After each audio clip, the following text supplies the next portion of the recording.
India, कैसे हैं मेरे बच्चा पार्टी। आई होप आप सभी बहुत अच्छे होंगे और बहुत अच्छा कर भी रहे होंगे। जैसे कि बच्चों हमने आपके लिए एक नई सीरीज लॉन्च की थी जिसमें हम सभी चैप्टर्स का एक रिकैप लेने वाले थे। हमने कल पढ़ा था बच्चों सेल के बारे में, कोशिका के बारे में जाना था और काफी हद तक हमने जाना था कि कोशिका किसे कहते हैं, कोशिका की खोज किसने की होगी और कोशिका कितने प्रकार की होती होगी। ये सभी बातें हमने कल जान ली थी बच्चों। मैंने आपको सूक्ष्म जीव की कोशिका दिखाई भी थी। आज हम पढ़ने वाले बच्चों कि वो जो सूक्ष्म जीव होते हैं उन कोशिकाओं के आकार कितने तरीके के होते हैं। अगर हम सूक्ष्म जीव कोशिका की बात करें बच्चों तो ये 4 तरीके की हो सकती हैं और इनके आकार के ही आधार पर हमने इनको 4 हिस्सों में बांट दिया है। सबसे पहली होती है बच्चों डंडाकार कोशिकाएं। ये जो डंडाकार होती हैं ये कुछ रॉड जैसी दिखती है बच्चों, कुछ इस आकार की होती हैं जिनको हम इंग्लिश में बैसिलस कहते हैं।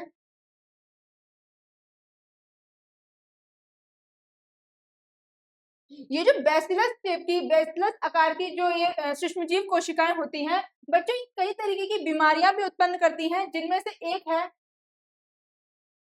लैक्टोबैसिलस। ये जो लैक्टोबैसिलस बैक्टीरिया होता है ये दिखने में बिल्कुल डंडाकार का होता है और जो कि हमारी मदद करता है दूध से दही को जमाने में। हम लैक्टोबैसिलस बैक्टीरिया को यूज करते हैं दूध को दही में बदलने के लिए।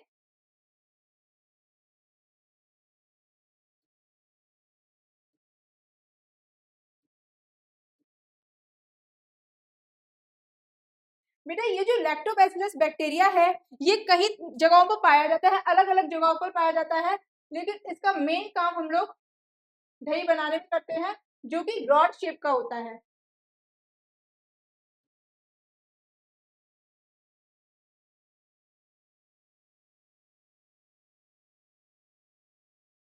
बेटा दूसरे होते हैं गोलाकार के सूक्ष्मजीव।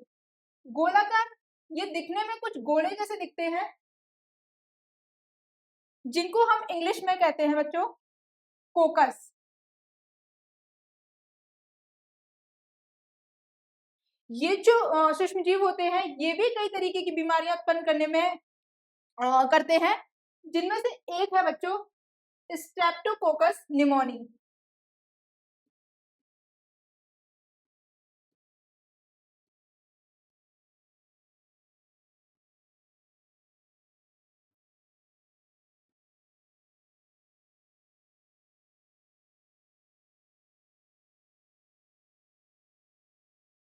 ये जो स्ट्रेप्टोकोकस निमोनी बैक्टीरिया है ये न्यूमोनिया कॉज कराता है बच्चों।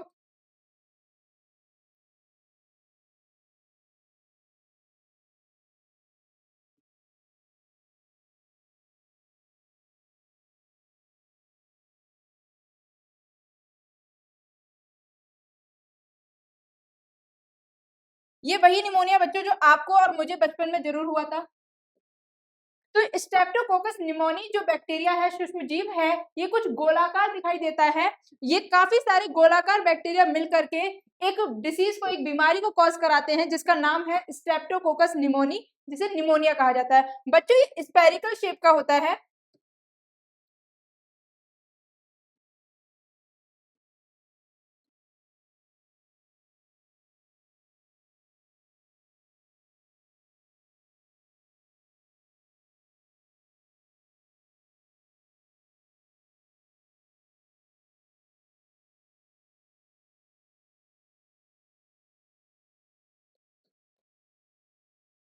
क्या हो रहा है बच्चों?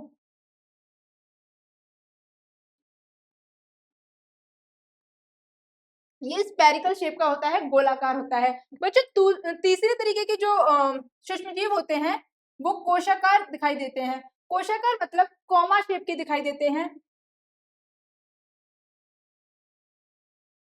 कुछ इस तरीके के सुंदर सुंदर से सूक्ष्मजीव होते हैं जो कि कॉमा जैसे दिखाई देते हैं। ये जो कॉमा शेप के बैक्टीरिया होते हैं इनमें आता है बच्चों विब्रियो।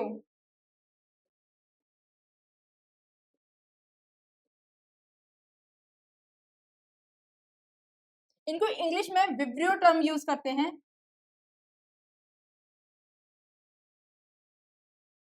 ये जो विब्रियो सूक्ष्मजीव हैं ये भी एक तरीके की बीमारी कॉज कराते हैं बेटा, जिसको क्लोरेला कहते हैं।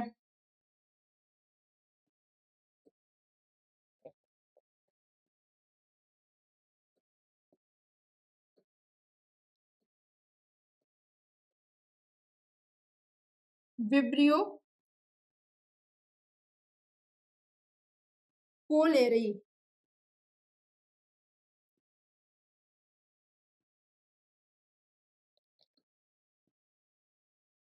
Vibrio cholerae. विब्रियो कोलेरी नाम का एक सूक्ष्मजीव, एक बैक्टीरिया होता है बच्चों, जो कि विब्रियो कोलेरा नाम की एक बीमारी को कॉज कराता है।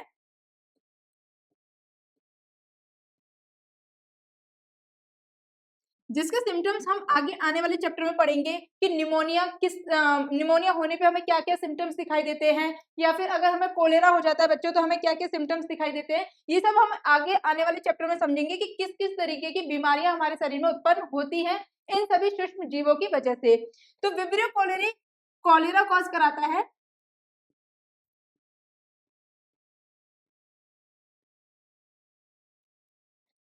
उसके बाद बच्चों चौथे तरीके के जो सूक्ष्म जीव होते हैं वो कुछ स्पिंडल शेप के होते हैं। जैसे आपने कभी एक सांप को देखा हो तो वो कुछ इस तरीके का दिखाई देता है।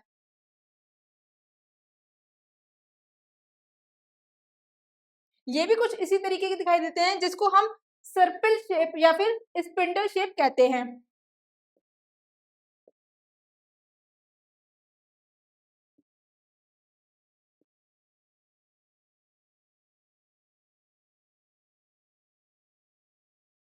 ये स्पिंडल शेप के बैक्टीरिया होते हैं।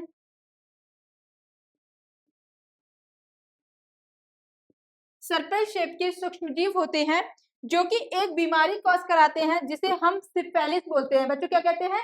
सिफेलिस कहते हैं, और जिसका नाम होता है ट्रिप्टोनिमा सिफेली।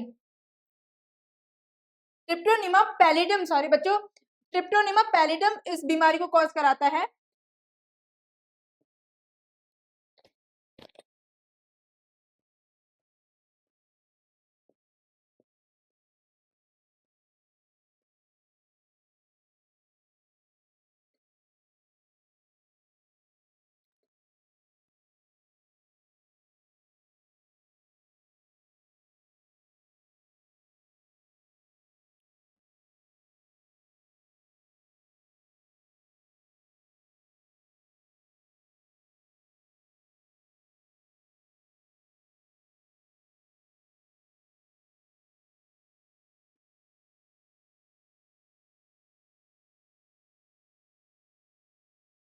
ट्रिपोनिमा पैलिडम एक बैक्टीरिया होता है, एक सूक्ष्मजीव होता है जो कि सिफेलिस कॉज कराता है।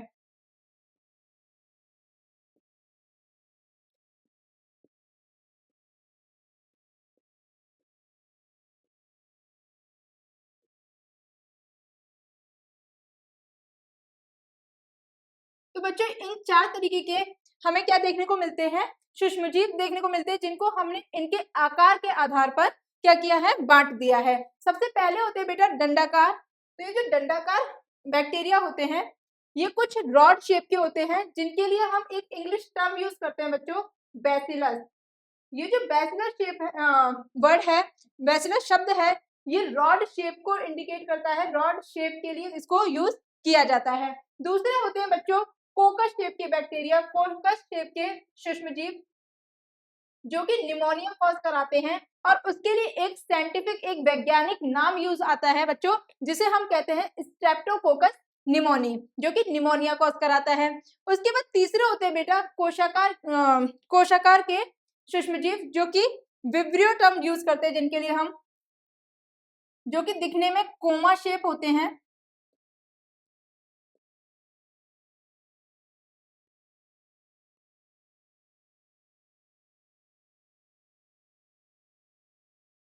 कुछ कॉमा जैसे दिखाई देते हैं, जो कि बीमारी कॉज कराते हैं बच्चों, जिसे हम कॉलेरा बोलते हैं। विब्रियो कॉलेरे इसका वैज्ञानिक नाम होता है। चौथे होते हैं सर्पिल शेप के बैक्टीरिया, सर्पिल आकार के सूक्ष्मजीव जो कि एक बीमारी कॉज कराते हैं, जिसे सिफेलिस बोलते हैं। और इनके लिए जो साइंटिफिक नाम, जो वैज्ञानिक नाम यूज हुआ है बच्चों, वो है ट्रिपोनिमा पैलिडम। ये स्पिंडल शेप के दिखाई देते हैं, कुछ धागे जैसे दिखाई देते हैं। बच्चों इसके आगे हम जानेंगे कि हमने इन सभी की शेप तो पढ़ ली, इनके एग्जाम्पल भी पढ़ लिए। तो कल बच्चों हम लोगों ने देखा था कि सूक्ष्म जीव किस तरीके के दिखाई देते हैं। मैंने उसके कोशिका भी आपको बना करके दिखाई थी। आज हम देखेंगे कि जो पादप थे, पादप के अंदर की जो कोशिकाएं पाई जा रही थी वो किस तरीके की दिखाई देती हैं। तो बच्चों, ये है एक पादप की कोशिका जिसमें बहुत सारे अलग अलग चीजों से मिलकर के ये बनी होती है। ये जो पादप की कोशिका है, मैंने आपको बताया था बच्चों कि जो रॉबर्ट हुक थे, रॉबर्ट हुक ने एक्चुअल में क्या देखी थी, सेल वॉल देखी थी, कोशिका भित्ति देखी थी, जो कि किसका विशेषता को दर्शा रहा था, वो पादपों की कोशिकाओं की विशेषता को दर्शा रहा था। क्योंकि ये जो कोशिका भित्ति होती है ये सिर्फ और सिर्फ पेड़ पौधों की ही कोशिकाओं में देखने को मिली थी, जबकि जीव जंतु की कोशिकाओं में हमको ये कोशिका भित्ति देखने को नहीं मिली थी बच्चों। तो ये जो हमारा पादप कोशिकाएं हैं, इसकी जो सबसे ऊपर वाली परत होती है, सबसे पहली परत, इसको कहते हैं बच्चों कोशिका भित्ति, जो कि एक तरीके से इसको क्या करता है, सुरक्षा दिलाता है, इस कोशिका की सुरक्षा करता है। और भी बहुत सारे काम होते हैं इसके। इसी के अंदर कुछ एक ऐसे छेद पाए जाते हैं बच्चों, जिसको हम, इसके अंदर बच्चों कुछ एक छेद पाए जाते हैं, दिख रहे हैं आपको। इस कोशिका भट्टी में कुछ एक छेद होते हैं जिसको जीव द्रव्य तंतु कहा जाता है। ये जो जीव द्रव्य तंतु है, इसका इंग्लिश में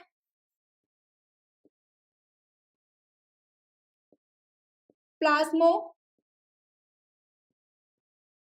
डेस्मेटा कहते हैं। ये जो प्लाज्माडेस्माटा होता है बच्चों, ये कई चीजों के आदान प्रदान के लिए होते हैं। ये जो पोर्स होते हैं, इससे कई चीजें क्या होती है, इन और आउट मूव करती हैं। ये जो हमारी कोशिका भित्ति है, इसको हमने कल सेल वॉल कहा था, और जिसकी खोज किसने की थी बच्चों, रॉबर्ट हुक ने की थी। इसके बाद इसके अंदर वाली जो परत होती है उसको हम बच्चों मध्य लैमिला बोलते हैं, या फिर इसी को इंग्लिश में मिडिल लैमिला कहा जाता है।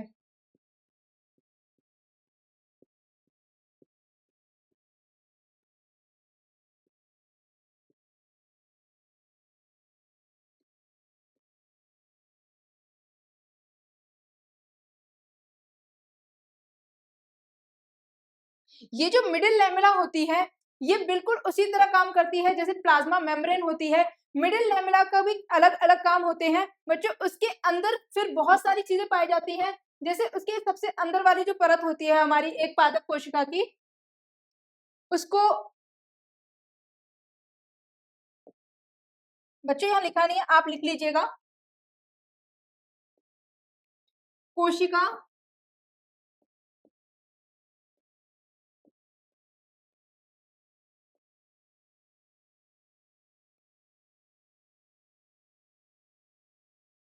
झिल्ली कहते हैं,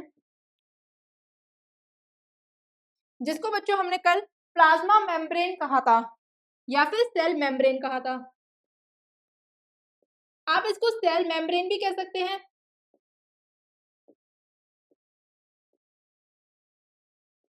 या फिर इसको प्लाज्मा मेम्ब्रेन भी कह सकते हैं। ठीक है बच्चों, इसके सबसे अंदर वाली जो परत होती है उसको हम कोशिका झिल्ली कहते हैं, या इसी को हमने सेल मेम्ब्रेन या फिर प्लाज्मा मेम्ब्रेन कहा था। इसके अंदर बेटा जो पादप कोशिकाएं होती हैं, पादप कोशिका की एक और विशेषता है कि इसके अंदर एक बहुत ही बड़ा वैक्यूल देखने को मिलता है बच्चों, जिसको हम रसधानी कहते हैं। ये जो वैक्यूल है, ये पादप कोशिकाओं में खाने को स्टोर करने का काम करता है, क्योंकि ये हमारे मानव शरीर में हम पूरे दिन में बहुत सारी प्रक्रियाएं करते हैं। मानव शरीर इधर से उधर चलता रहता है, कुछ ना कुछ काम करता रहता है, तो उसके लिए हमें जितनी भी ऊर्जा की जरूरत होती है वो हम उसी समय पर क्या करते रहते हैं, अपने इस्तेमाल में लाते रहते हैं। क्योंकि बच्चों ये जो पादप कोशिकाएं होती हैं या हमारे पेड़ पौधे होते हैं, वो चलते फिरते नहीं है या उनमें बहुत सारी प्रक्रियाएं देखने को नहीं मिलती हैं, तो ये क्या करते हैं, अपना ये जो भोजन होता है इसको एक जगह पर स्टोर करके रख लेते हैं, बचा करके रख लेते हैं, जिसके लिए उनको एक खाली जगह, एक स्टोर रूम की जरूरत होती है, और उस स्टोर रूम का काम जो करते हैं वो होते हैं वैक्यूल, जिसे हम रसधानी बोलते हैं, कहलाते हैं वैक्यूल। इसके बाद बच्चों इन पादप कोशिकाओं में एक बहुत ही खास एक स्ट्रक्चर देखने को, एक संरचना देखने को मिलती है जिसको हम हरित लवक कहते हैं। वास्तव में खाना बनाने का काम होता यही है। अगर हम कहें कि पादप कोशिका, हमें पता है हमारे जो पेड़ पौधे होते हैं ये अपना खाना खुद बनाते हैं, स्वयं बनाते हैं। तो ये जो खाना बनाने की प्रक्रिया इनमें चलती है बच्चों, आप सभी जानते होंगे कि क्लोरोप्लास्ट नाम की एक चीज होती है जहां पर ये अपना भोजन बनाने का काम करते हैं। उस एरिया में ही खाना बनता है जहां पर क्लोरोप्लास्ट प्रेजेंट होता है। ग्रीन एरिया बच्चों, जैसे कि आप जानते होंगे, आपने पढ़ा होगा कि जो पेड़ पौधे होते हैं उसके जितने भी हरा वाला भाग होता है वहां पर एक केमिकल देखने को मिलता है जिसे हम क्लोरोप्लास्ट कहते हैं। और क्लोरोफिल सेल्स वहां पे पाए जाते हैं, क्लोरोफिल कोशिकाएं पाई जाती हैं जिससे वो क्या करते हैं, फोटोसिंथेसिस करने का काम करते हैं। तो यहाँ पर ये जो हरित लवक है बेटा, इसी को कहते हैं क्लोरोप्लास्ट।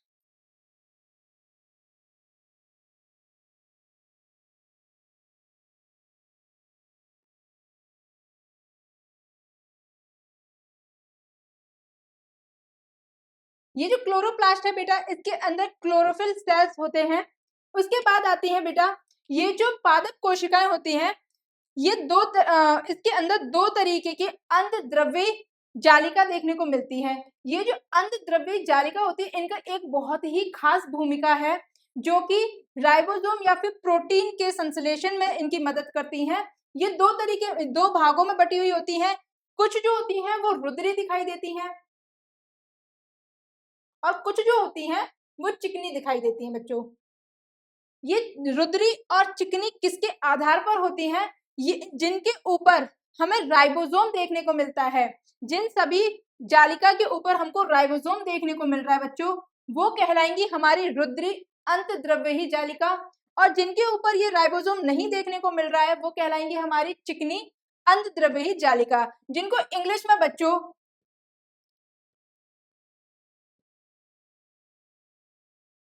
रफ एंडोप्लाज्मिक रेटिकुलम या फिर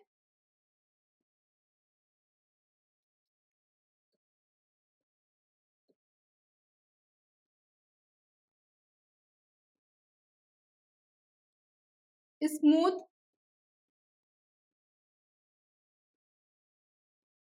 एंडोप्लाज्मिक रेटिकुलम कहा जाता है। बच्चों इंग्लिश टर्मिनोलॉजी कोई भी छोड़ेगा नहीं, सभी लिखेंगे क्योंकि ये आगे चल के आपकी यूज में ही आएंगे, आपको इनका इस्तेमाल भी करना होगा।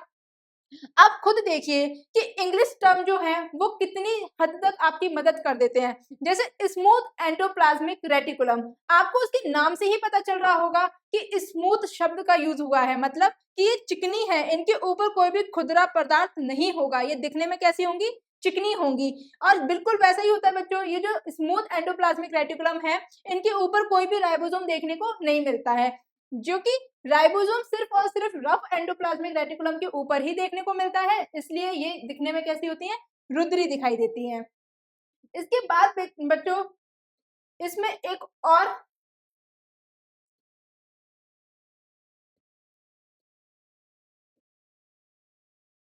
भाग होता है जिसे हम सूक्ष्म नलिका कहते हैं। बच्चों सूक्ष्म नलिका है ये कुछ और नहीं है बल्कि वही नलिकाएं हैं, वही ट्यूब्यूल्स हैं जिनसे ये क्या होते हैं, छोटी छोटी चीजों को क्या करते हैं, पास करते हैं।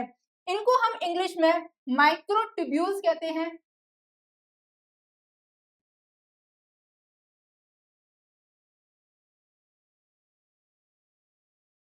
बच्चों हम आगे एक एक करके इन सभी के कार्य भी समझेंगे कि ये होते किस लिए हैं, ये किस तरीके से बने हुए हैं और इनका यूज क्या होता है, ये किस तरीके से हमारी जो कोशिकाएं हैं उसमें इस्तेमाल में लाए जाते हैं। क्या तो काम होता है हमारी चिकनी अंतर्द्रव्यही जालिका का, क्या काम होता है राइबोसोम का, ये सब हम एक एक करके समझेंगे। बच्चों उसके बाद इसमें एक और चीज पाई जाती है जिसको हम कहते हैं राइबोसोम।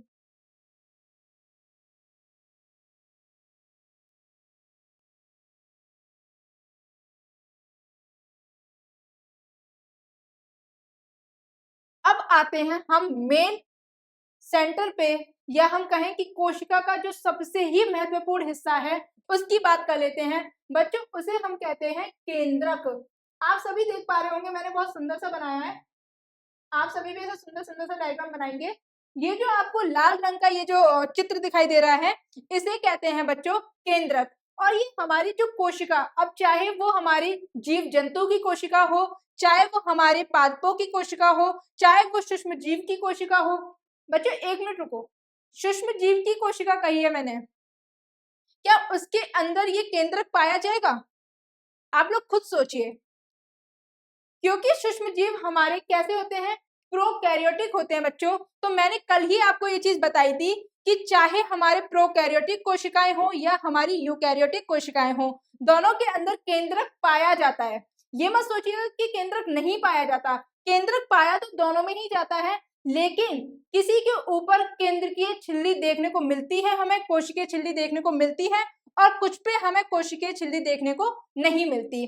जिन पे हमें वो कोशिकीय झिल्ली देखने को नहीं मिलती बच्चों, उनको हम प्रोकैरियोटिक कोशिका कह देते हैं, और जिन पे हमें वो कोशिकीय झिल्ली देखने को मिलती है उन्हें हम यूकैरियोटिक कोशिका कह देते हैं। अब मैं बात कर रही हूँ बच्चों यहाँ पर पेड़ पौधों की कोशिकाओं की, तो आप लोग खुद ही बताइए कि जो पेड़ पौधे हैं ये यूकैरियोटिक कोशिकाओं से मिलकर के बने होंगे या प्रोकैरियोटिक कोशिकाओं से मिलकर के बने होंगे? बिल्कुल सही बात। मैंने कल आपको ये चीज बताई थी बच्चों कि ये जो हमारे पादप होते हैं इनको हमने प्लांटी में रखा हुआ है, जो कि हमारा कौन सा क्लासिफिकेशन है, चौथा क्लासिफिकेशन है, चौथा भाग है क्लासिफिकेशन का, जिसमें हमने इन सभी पेड़ पौधों को उठा करके रखा हुआ है। और वो जो चौथा भाग है उसमें जितनी भी कोशिकाएं रखी गई हैं बच्चों वो मल्टी सेलुलर है, बहुकोशिकीय है, और दूसरी बात वो सभी कैसी हैं, यूकैरियोटिक है, यूकैरियोटिक कोशिकाएं हैं, मतलब उनके केंद्रक पे पूरी पूरी क्या है, कोशिकीय झिल्ली देखने को मिलती है। बच्चों क्योंकि हम पादप कोशिका की बात कर रहे हैं तो इसका जो न्यूक्लियस है ये वेल डिफाइंड होगा, बहुत अच्छे से बना होगा, और आप देख भी पा रहे होंगे शायद यहाँ पे आपको एक मेम्ब्रेन देखने को मिल रही है। ये जो हमारा केंद्रक होता है, क्योंकि ये हमारी कोशिका का सबसे महत्वपूर्ण भाग है तो इसको हमने सजो के बीच में रखा हुआ है, क्योंकि जितनी भी प्रक्रियाएं होती हैं, जो मेन हमारा क्या होता है, जेनेटिक मटेरियल होता है बच्चों हमारे अंदर, जिसकी वजह से हमारे अंदर बदलाव देखने को मिलते हैं पीढ़ी दर पीढ़ी, वो बदलाव वो सभी चीजें क्या होती हैं, एक पीढ़ी से दूसरी पीढ़ी, दूसरी पीढ़ी से तीसरी पीढ़ी में वो क्या होते हैं, आगे बढ़ती जाती है, उनको वो चीज मिलती जाती है। तो ये जो हमारे पीढ़ी दर पीढ़ी जो हमारे कैरेक्टर्स का ट्रांसफर हो रहा है वो किस वजह से हो रहा है बच्चों, अगर मैं कहूँ कि न्यूक्लियस के अंदर जो डीएनए प्रेजेंट होता है, जो हमारा डीएनए है वही क्या करता है, उन सभी कैरेक्टर्स को, हमारे उन सभी आदतों को क्या करता है, पीढ़ी दर पीढ़ी क्या करता है, ट्रांसफर।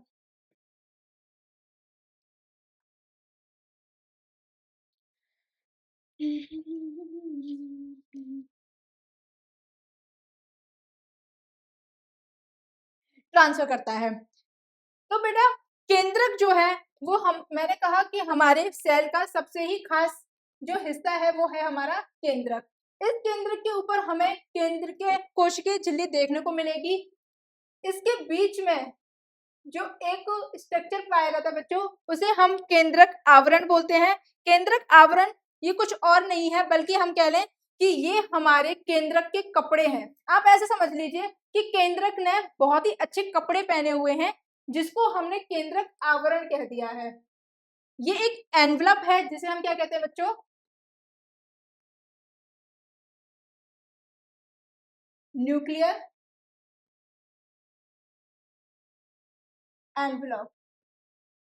बच्चे जब कभी भी आपके घर वाले या आप लोग कभी शादी वगैरह में जाते होंगे तो कुछ लिफाफा लेके जाते हैं, उसमें पैसों को रख लेते हैं ताकि आस पड़ोसी देख ना पाए कि हमने कितने पैसे दिए हैं। बिल्कुल ऐसे ही न्यूक्लियस भी करता है। न्यूक्लियस भी क्या करता है, केंद्रक अपने आप को एक एनवलप में अंदर रख लेता है ताकि आस पड़ोसी जान ना पाए कि मेरे अंदर कितनी क्षमता है, मेरे अंदर कैसे तो डीएनए पाए जा रहे हैं, कैसी तो क्या चीजें हो रही है, सब कुछ जितनी भी जेनेटिक मटेरियल है वो सब कुछ छुपा के रख लेता है। किसके अंदर, इस न्यूक्लियर एनवलप के अंदर, इस केंद्रक आवरण के अंदर। बच्चों इसके अलावा जो हमारा केंद्रक है, केंद्रक का एक सबसे ठोस जो हिस्सा होता है उसको हम कहते हैं केंद्रिका, जिसे हम कहते हैं बच्चों, अगर प्यार से इंग्लिश में हम बोलें तो ये होता है न्यूक्लियोलस।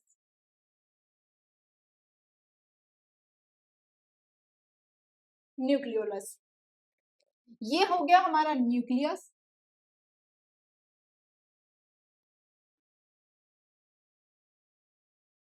और हो गया न्यूक्लियर एनवलप।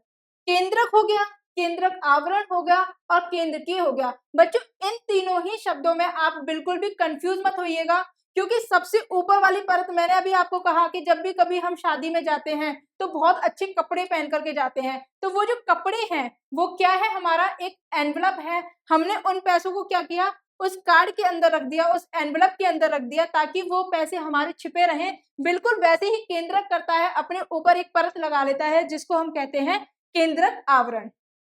उसके अंदर पाया जाता है हमारा केंद्रक, और केंद्रक के भी अंदर पाया जाता है न्यूक्लियोलस, जिसे हम केंद्रकीय बोलते हैं। जितनी भी चीजें होती हैं, जितने भी डीएनए वगैरह होते हैं, वो बच्चों इसके अंदर पाए जाते हैं। केंद्रक के अंदर एक फ्लूइड भरा हुआ होता है, जिसे हम एक द्रव्य पाया जाता है, जिसे केंद्रकीय द्रव्य कहते हैं।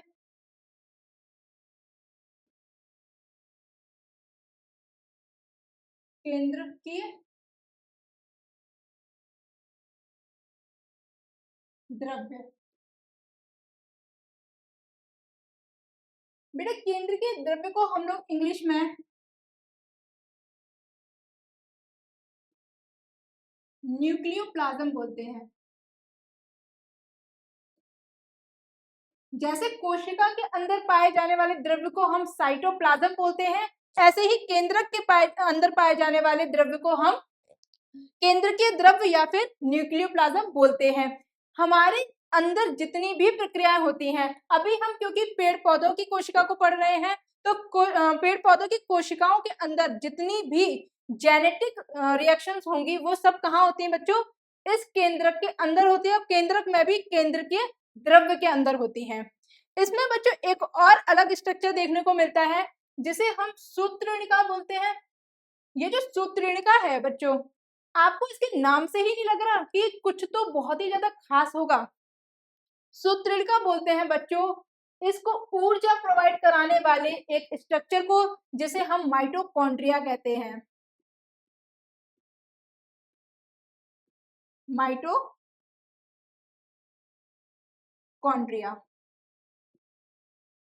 बच्चों माइटोकॉन्ड्रिया होते हैं, आगे हम समझेंगे कि माइटोकॉन्ड्रिया किसे कहते हैं, ये किस किस चीजों से मिलकर के बनी है, इसमें क्या क्या चीजें पाई जाती हैं, कैसी दिखती है, कैसी नहीं दिखती है। लेकिन अभी आप इतना समझ लीजिए कि ये जो माइटोकॉन्ड्रिया है, इसके बिना भी हमारा कोई भी कोशिका काम नहीं कर सकती।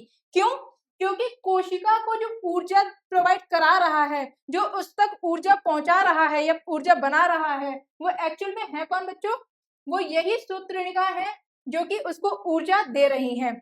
मतलब मैं कहूं, मोटा मोटी इतना समझ लीजिए कि माइटोकॉन्ड्रिया पावर हाउस की तरह होता है, power house of the cell कहा जाता है। उसके बाद आते हैं बेटा लाइनकाय। लाइनकाय जो होते हैं, इनको इंग्लिश में लाइसोसोम कहा जाता है, जैसा कि मैंने लिखा भी हुआ है, लाइसोसोम। और उसके बाद पाई जाती हैं कुछ एक संरचनाएं, जिनको हम केंद्रक उपकरण बोलते हैं। केंद्रक उपकरण जो है बच्चों, इनको इंग्लिश में कहते हैं गोल्जी एपरेटस।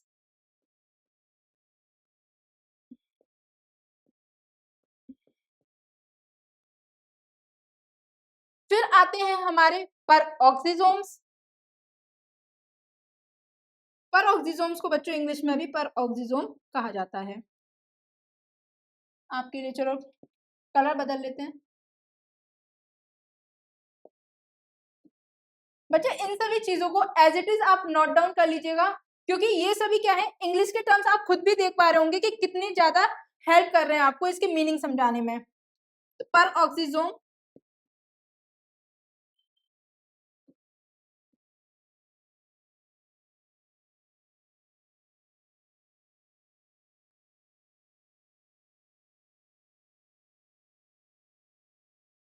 ठीक है, पर ऑक्सीजोम।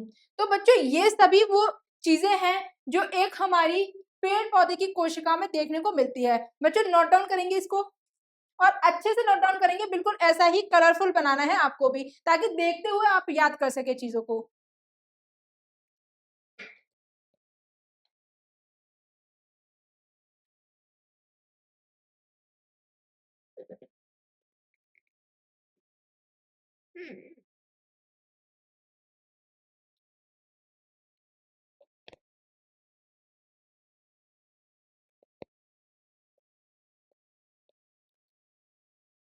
हाँ तो बच्चों सभी ने बना लिया होगा। अब हम एक एक करके इसमें जितनी भी मैंने चीजें लिखवाई हैं, जितनी भी चीजों को इंडिकेट किया है, उन सभी को एक एक करके पढ़ेंगे। चलिए तो बच्चों हम लोग स्टार्ट करते हैं केंद्रक के बारे में जानना। जैसे कि मैंने कहा था कि कोई भी कोशिका हो, चाहे वो पेड़ पौधों की कोशिका हो, पादप कोशिका हो, या वो जीव जंतु की कोशिका, हमारे मानव की कोशिका हो, इन दोनों में ही जो सबसे महत्वपूर्ण हिस्सा होता है वो होता है बेटा हमारा केंद्रक। जैसा कि मैंने अभी अभी आपको बताया था कि ये जो केंद्रक है, इस केंद्रक के अंदर ही हमारा क्या पाया जाता है, जेनेटिक मटेरियल पाया जाता है। तो इसके आगे समझेंगे बच्चों न्यूक्लियस को।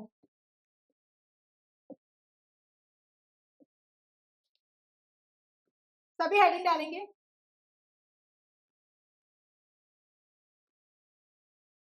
न्यूक्लियस, जिसको बच्चों हम कहते हैं केंद्रक।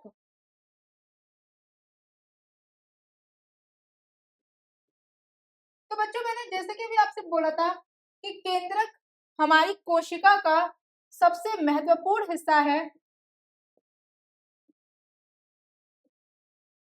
सबसे महत्वपूर्ण हिस्सा है। इसी के अंदर क्या होते हैं, हमारे जेनेटिक मटेरियल पाए जाते हैं। तो मैं अगर कहना चाहूं तो न्यूक्लियस को एक टर्म दे सकती हूँ बच्चों, कि मैं इसे अपनी कोशिका का निर्देशक बता सकती हूँ। लिखेंगे केंद्रक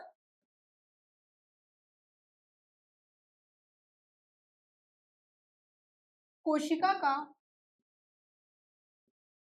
या फिर ऐसा लिखिए बच्चों, केंद्रक पादप अथवा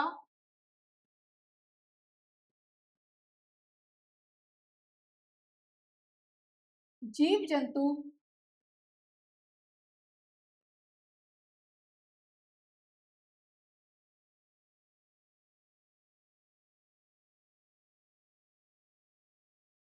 में उपस्थित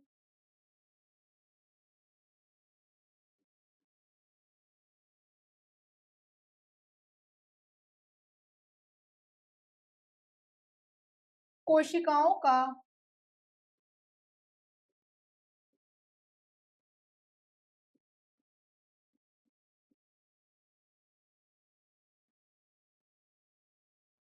सबसे महत्वपूर्ण हिस्सा है, सबसे महत्वपूर्ण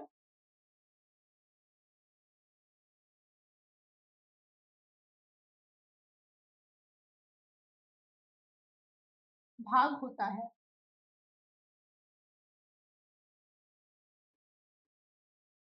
क्यों होता है बच्चों ये महत्वपूर्ण भाग, कि मैंने अभी आपको बताया कि ये जो हमारा केंद्रक होता है बच्चों, दूसरी लाइन लिखेंगे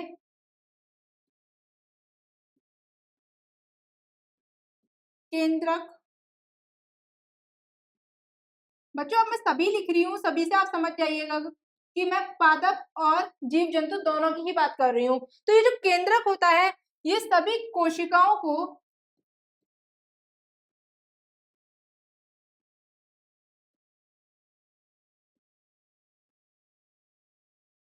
कोशिकाओं के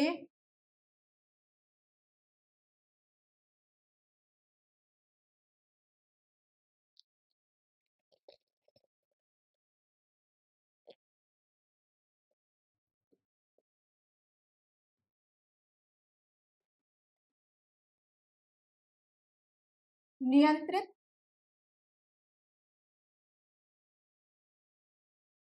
अथवा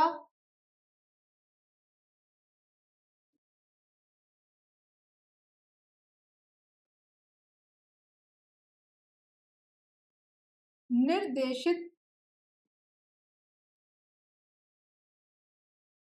करता है।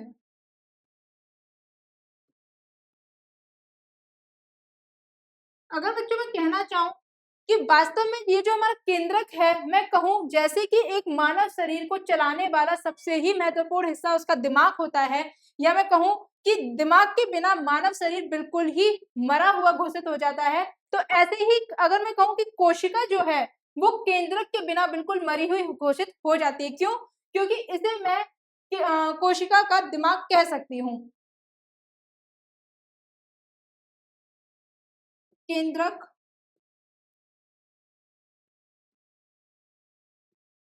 केंद्रक को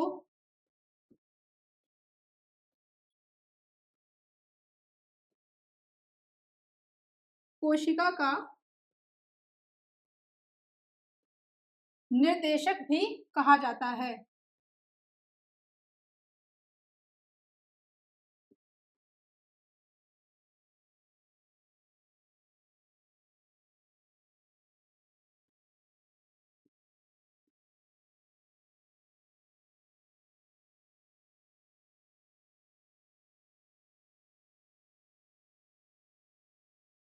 लिखिए बच्चों ये सभी पॉइंट केंद्रक से जुड़े हुए।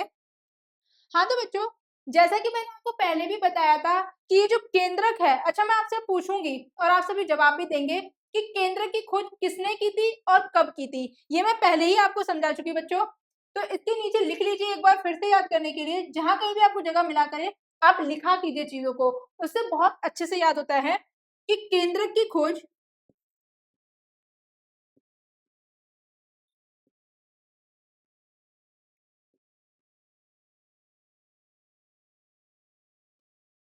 बच्चों किसने की थी केंद्रक की खोज, जल्दी से बताइए। बिल्कुल सही, केंद्रक की खोज की थी रॉबर्ट ब्राउन ने। हुक ने की थी, ब्राउन ने की थी। सही कह रहे हैं। किसने की थी? रॉबर्ट ब्राउन ने की थी। और कब की थी? 1831 में की थी। तो बच्चों, रॉबर्ट ब्राउन नाम के एक वैज्ञानिक थे जिन्होंने केंद्रक की खोज की थी। और कब की? 1831 में की। इन्होंने क्या किया कि इन्होंने देखा कि जो हमारी कोशिकाएं पाई जा रही हैं, जिनको आप लिविंग या नॉन लिविंग कह रहे हो, या किसी को आप कोशिकीय भित्ति कह रहे हो, इन सभी के अंदर एक बहुत ही खास एक जगह पाई जाती है। उसके बिल्कुल बीचों बीच एक बहुत ही खास संरचना देखने को मिल रही है, जिसका नाम उन्होंने केंद्रक रखा।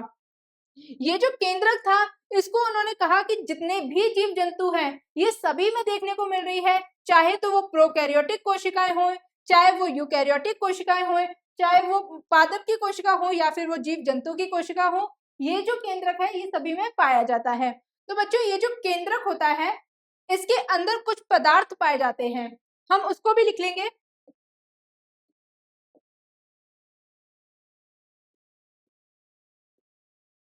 लिखिए बच्चों, केंद्रक के अंदर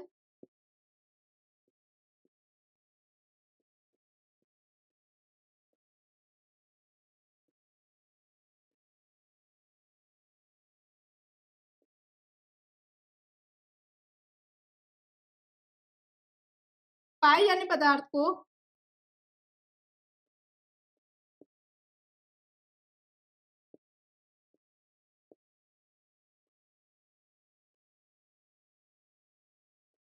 बच्चों, केंद्रक के अंदर जो बहुत ही खास पदार्थ होता है, जो कि मैंने आपको बताया था डीएनए होते हैं उसमें, जिसके ऊपर क्या होती है? जेनेटिक इंफॉर्मेशन होती है, जेनेटिक मटेरियल होता है। तो उसके अंदर जो पदार्थ पाया जाता है बच्चों, उसे हम कहते हैं क्रोमैटिन।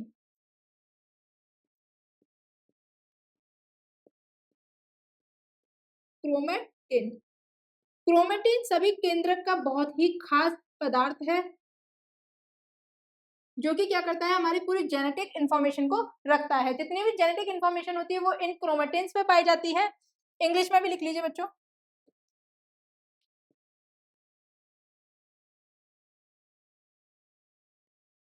क्रोमैटिन।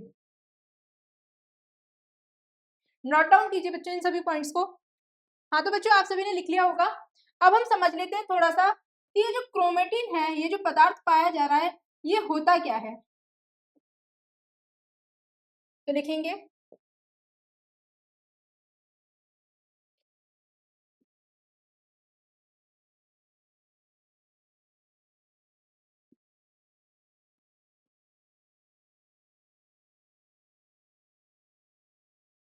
क्रोमेटिन।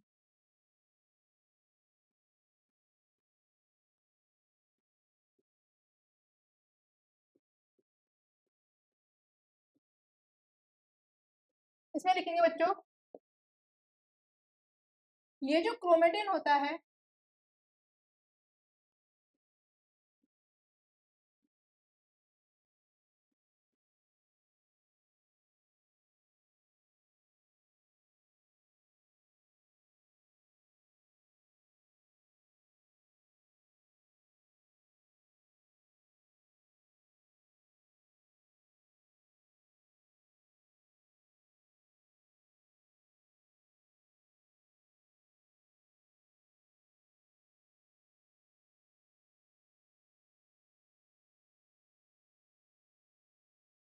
सबसे अधिक फैला हुआ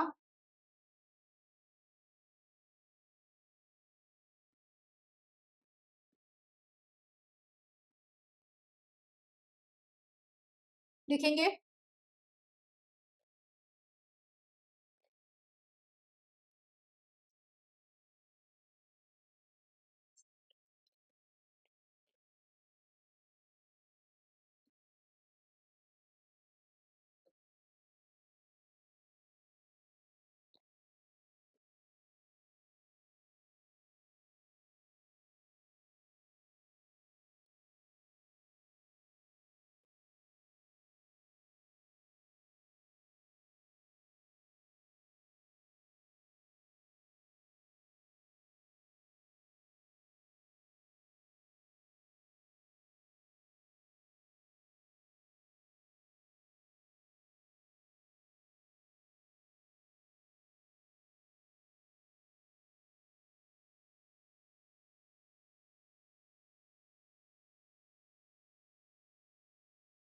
ये केंद्र के प्रोटीन होती है बेटा।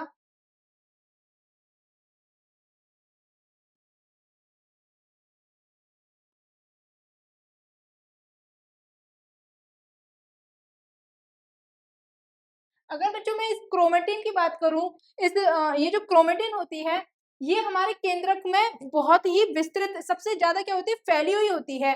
पूरे अगर मैं पूरे केंद्रक की बात करूं तो ये जो क्रोमेटिन फाइबर्स होते हैं, क्रोमेटिन फाइबर्स इस पूरे ही न्यूक्लियस में, पूरे केंद्रक में फैला हुआ होता है। और ये क्योंकि केंद्र के प्रोटीन के बने हुए होते हैं, ये प्रोटीन्स होते हैं जो हमारे केंद्रक में पाए जाते हैं।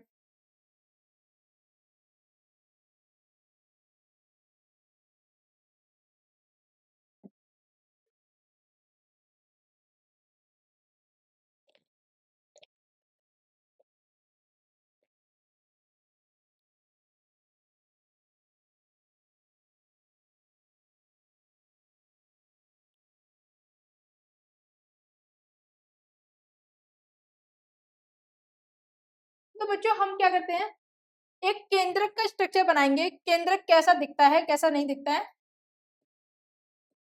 आप सभी भी बनाइएगा। एक और चीज बच्चों इसमें सही कीजिए, प्रोटीन तंतु की बनी हुई होती है।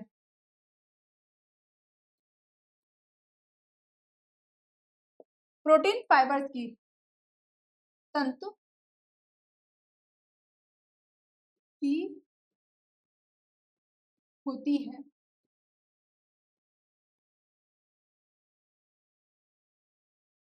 बच्चों हम एक स्ट्रक्चर बनाते हैं, केंद्रक कैसा दिखता है।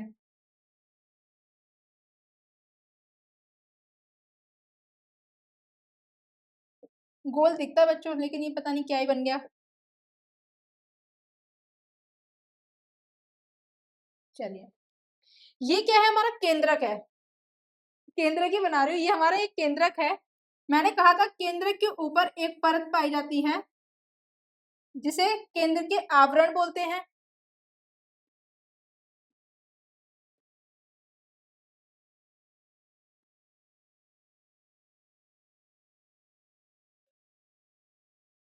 ये हमारा केंद्रक हो गया।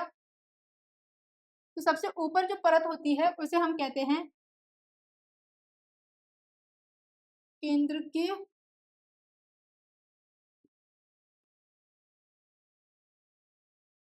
आवरण,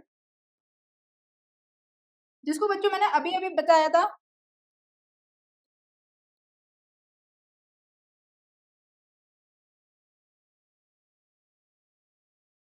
न्यूक्लियर एनवेलप बोलते हैं। उसके अंदर पाई जाती है बच्चों एक बहुत ही ठोस सा पदार्थ पाया जाता है, एक बहुत ही ठोस सा कोना पाया जाता है उसके बीचों बीच में,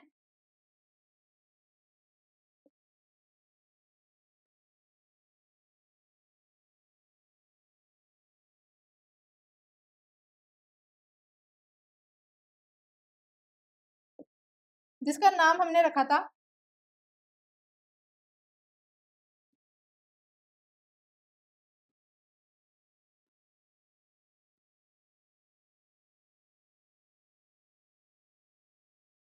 केंद्रिक।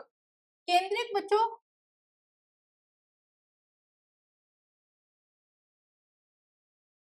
न्यूक्लियोलस को कहा जाता है। ये जो हमारा न्यूक्लियोलस है ये हमारे केंद्रक का सबसे सेंटर वाला पार्ट होता है, सबसे बीच वाला पार्ट होता है, जिसको न्यूक्लियोलस कहते हैं।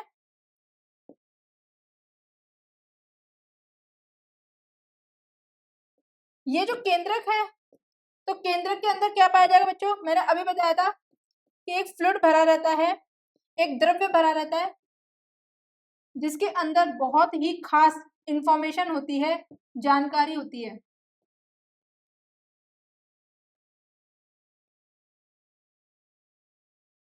इसे कहते हैं बच्चों,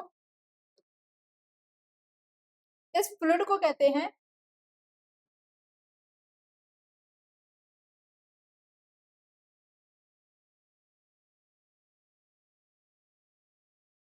केंद्रक द्रव्य, जिसे न्यूक्लियो प्लाज्म कहा जाता है।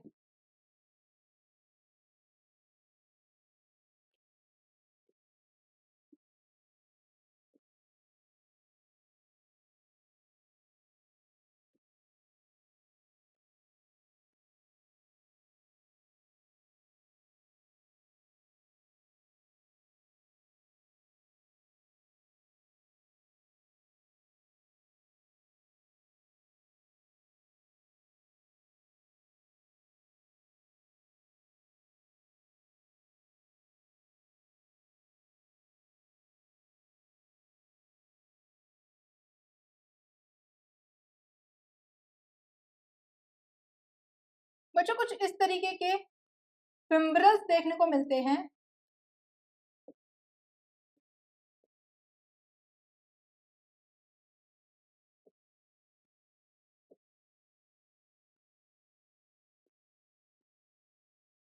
केंद्र की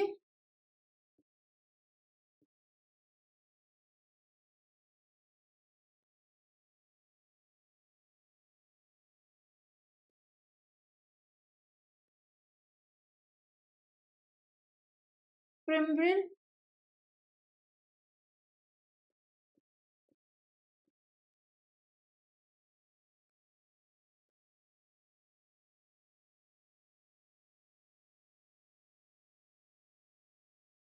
जिन्हें इंग्लिश में न्यूक्लियर फिम्ब्रिल कहा जाता है। इनके आसपास बच्चों कुछ ग्रेन्यूल्स पाए जाते हैं।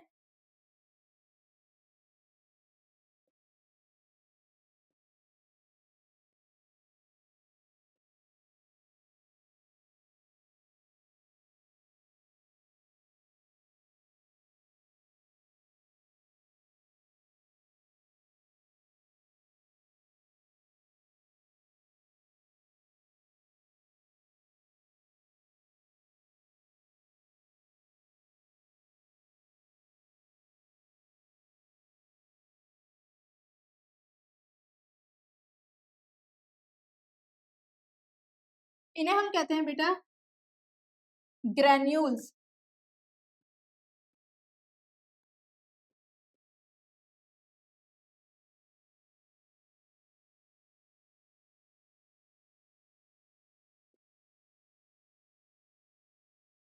न्यूक्लियर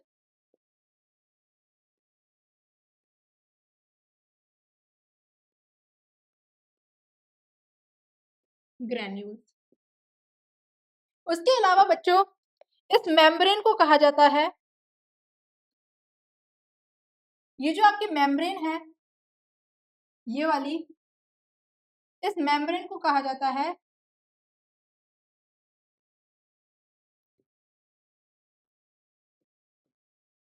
केंद्रक झिल्ली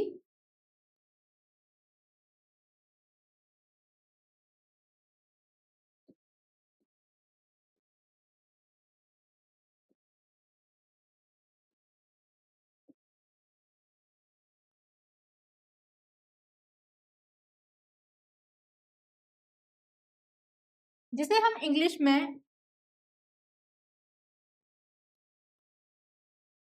न्यूक्लियर मेम्ब्रेन कहते हैं।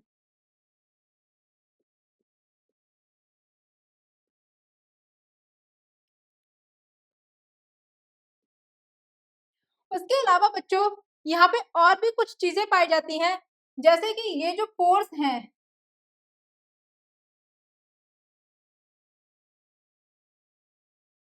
इन्हें केंद्र के छिद्र बोलते हैं।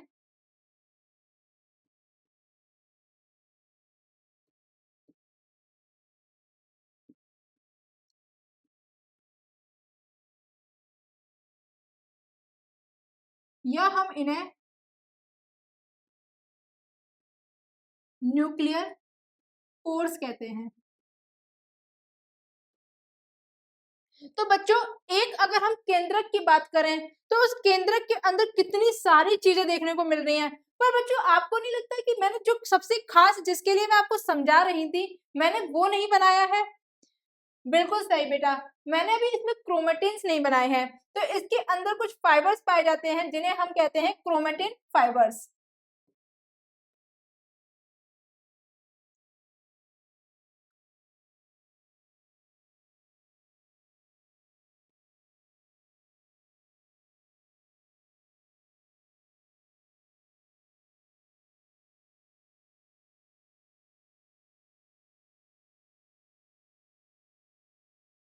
इन्हें कहते हैं बच्चों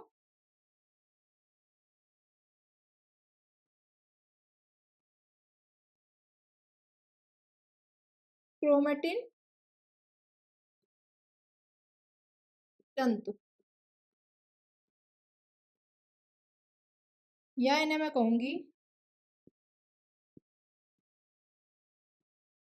क्रोमेटिन फाइबर्स।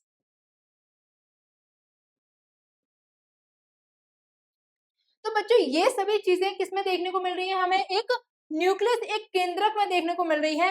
मैंने आपसे कहा कि केंद्रक के अंदर सबसे ज्यादा बिखरी हुई या सबसे ज्यादा फैले हुए एक फाइबर, एक तंत्र देखने को मिलते हैं जिसको नाम हमने क्रोमेटिन दिया बच्चों, क्योंकि केंद्रक की खोज जो है वो सन 1831 में हुआ था। रॉबर्ट ब्राउन ने इसकी डिस्कवरी की थी। उन्होंने ही बताया था कि इसके अंदर कुछ एक तंत्र पाए जाते हैं जो इसमें चारों ओर क्या हुए फैले हुए हैं, और उनको इन्होंने नाम दे दिया क्रोमेटिन। क्योंकि बच्चों हमारा जो केंद्रक होता है उसके अंदर ये सभी चीजें देखने को मिलती हैं, इनके भी अपने अपने खास क्या है, अलग अलग काम है, अलग अलग विशेषताएं हैं। बनाइए बच्चों। तो बच्चों हमारा ये जो केंद्रक है, केंद्रक के अंदर आप एक चीज याद रखेंगे कि जो हमारे केंद्रिक देखने को मिलते हैं, न्यूक्लियोलस देखने को मिलते हैं, ये जो न्यूक्लियोलस है, यहीं पर एक पॉइंट लिखेंगे कि केंद्रक के अंदर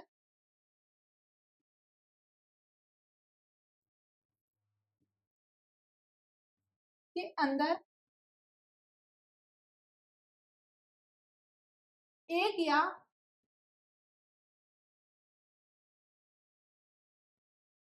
एक से अधिक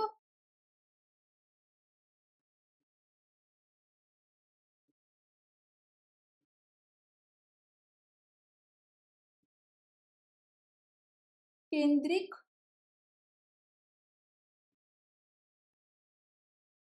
पाए जा सकते हैं।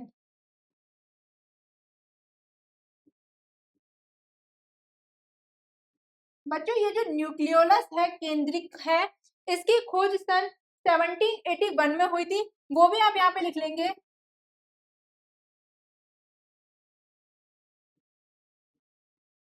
खोज बच्चों कब हुई थी? 1781 में हुई थी। और इनकी जो खोज की थी बच्चों, उनका नाम था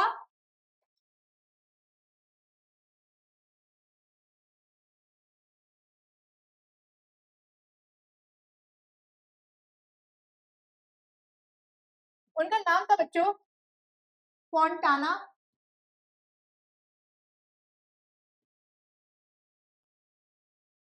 जबकि ये जो न्यूक्लियोलस नाम है, ये ब्रिटेन ने दिया था। ब्रिटेन एक साइंटिस्ट थे जिन्होंने 1840 में इसको नाम दिया था न्यूक्लियोलस। तो सभी बच्चे ये नोट डाउन करेंगे अच्छे से। तो बच्चों इसके आगे न्यूक्लियस के बारे में मैंने आपको कुछ पॉइंट लिखवाए थे, केंद्र के बारे में कुछ पॉइंट लिखवाए थे। हम केंद्र को और अच्छे से समझेंगे, और अच्छे से समझेंगे तो हम ये जानेंगे कि हमारा जो केंद्रक होता है, अगर हम कहें कि वास्तव में जो सत्य केंद्रक होता है, उन सभी के अंदर हमें क्या देखने को मिलेगा बच्चों? जो कोशिकीय झिल्ली है वो देखने को मिलेगी।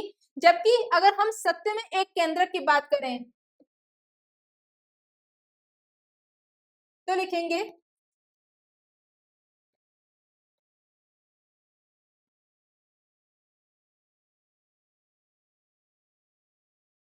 एक सत्य केंद्रक के अंदर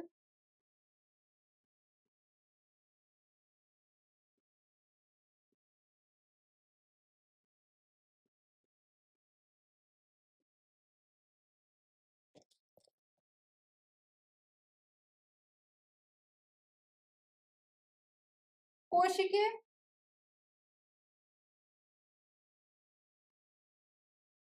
झिल्ली तो मिलेगी ही बच्चों, उसके साथ साथ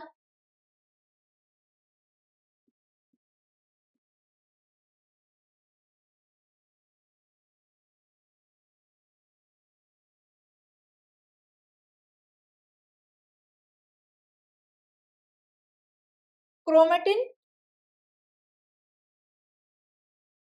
तंत्र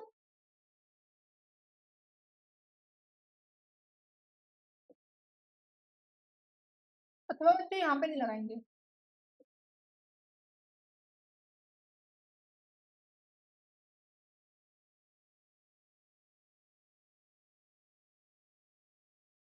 अथवा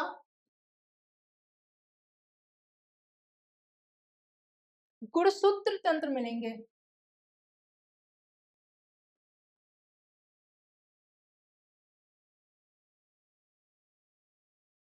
क्या मिलेंगे? गुणसूत्र बच्चों। क्रोमोसोम को कहा जाता है गुणसूत्र, क्योंकि मैंने आपको बताया था कि हमारे केंद्रक के अंदर बहुत ही खास हिस्सा केंद्रक को माना गया है। और वो माना किसके आधार पर गया था? वही तो मेन बात है बच्चों, वो माना ही गया था क्योंकि उसके अंदर हमारे जेनेटिक मटेरियल पाया जाता है, गुणसूत्र पाए जाते हैं। तो मैं कहूंगी कि एक सत्य केंद्रक के अंदर कोशिकीय झिल्ली, क्रोमेटिन तंत्र और सबसे ज्यादा जरूरी क्या पाए जाते हैं बच्चों? गुणसूत्र पाए जाते हैं।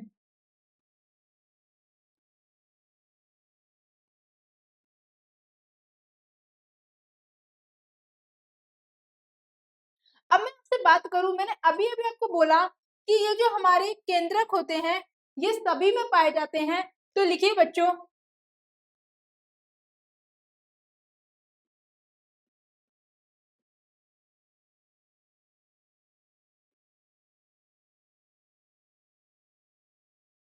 या फिर आप ऐसे लिख लीजिए, केंद्रक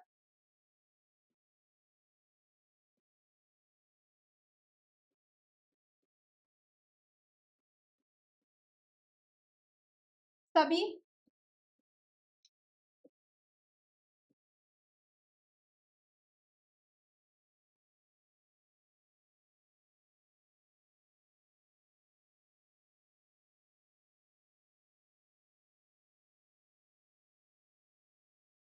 अथवा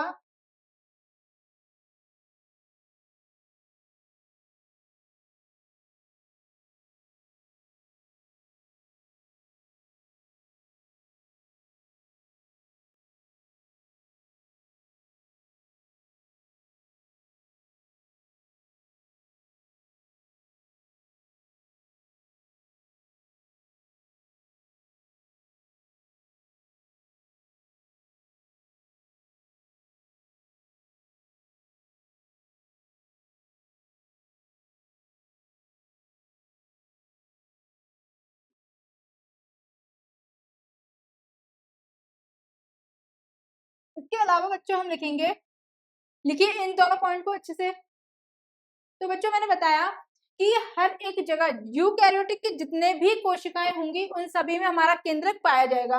अब आप ये भी जान लीजिए कि हम बायोलॉजी पढ़ रहे हैं और बायोलॉजी बिना एक्सेप्शन के, बिना उल्लंघन के पूरी तो होती ही नहीं है। तो इसमें भी बच्चों कुछ उल्लंघन है और आप उन सभी को लिखेंगे कि कहाँ-कहाँ पर हमारी ये जो केंद्रक है ये कहाँ नहीं पाए जाते हैं। तो उसमें सबसे पहले लिखेंगे, हेडिंग डालेंगे,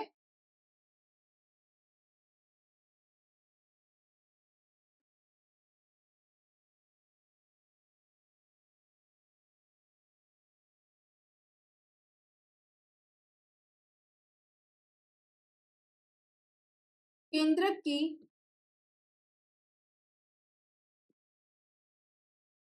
अनुपस्थिति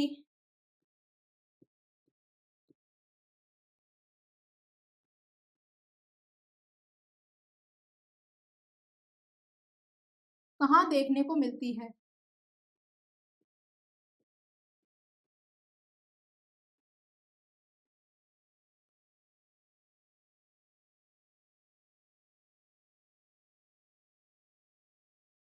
तो बच्चों कोई मुझे बता सकता है, आप में से कोई जानता है कि कहाँ-कहाँ पर ये जो हमारे केंद्रक होते हैं ये एब्सेंट होते हैं? कौन बता रहा है बच्चों?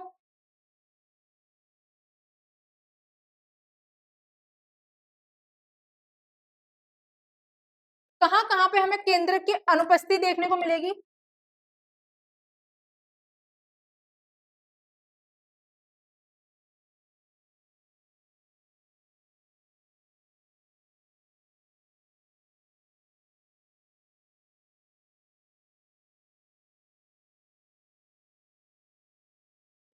क्योंकि बच्चों ये बहुत ज़्यादा सुंदर लग रहा है।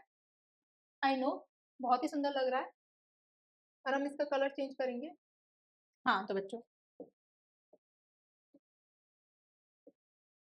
हमें कहाँ-कहाँ पर केंद्रक की अनुपस्थिति देखने को मिलेगी? तो बच्चों सबसे पहले हम लिखेंगे,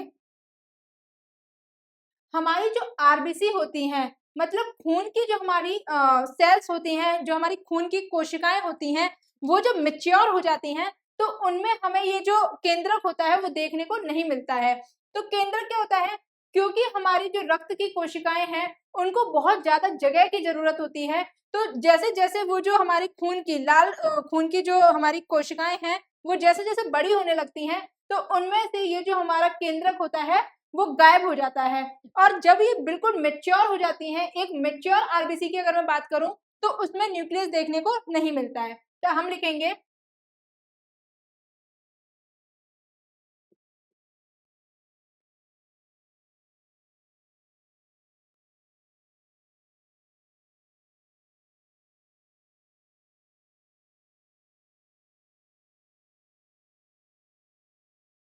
मैच्योर आरबीसी में देखने को नहीं मिलेंगे, लाल खूनी की कोशिकाओं में।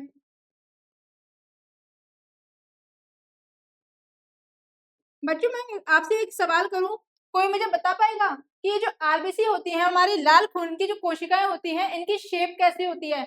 मैंने आपसे फिर कह रही हूँ, जितनी भी चीजें होती हैं उनको बार बार रिकॉल किया कीजिए, बार बार याद किया कीजिए, नहीं तो लिख लिया कीजिए। इनकी जो शेप होती है बच्चों, मैंने कल भी आपको बताया था, ये बाई कॉन्केव होती हैं।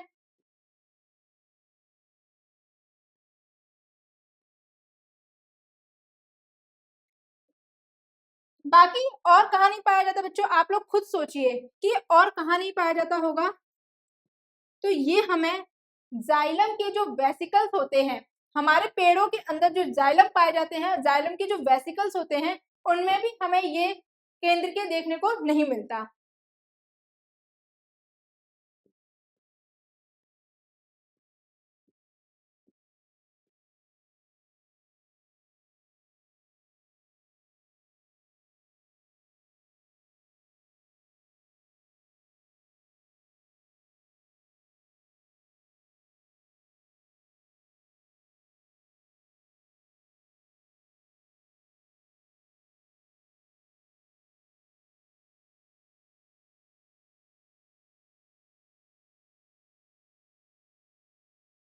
बच्चों ना तो ये हमें फ्लोएम के सीप ट्यूब्स में देखने को मिलती हैं,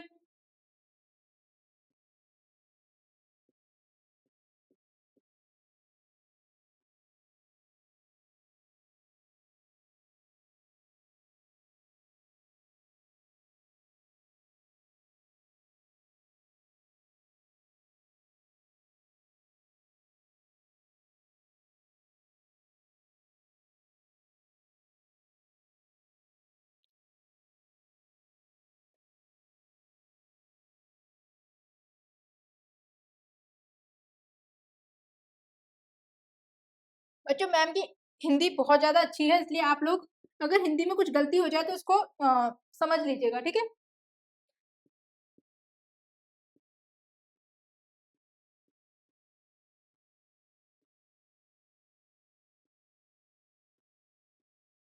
किसकी सीप ट्यूब्स में देखने को नहीं मिलती बच्चों?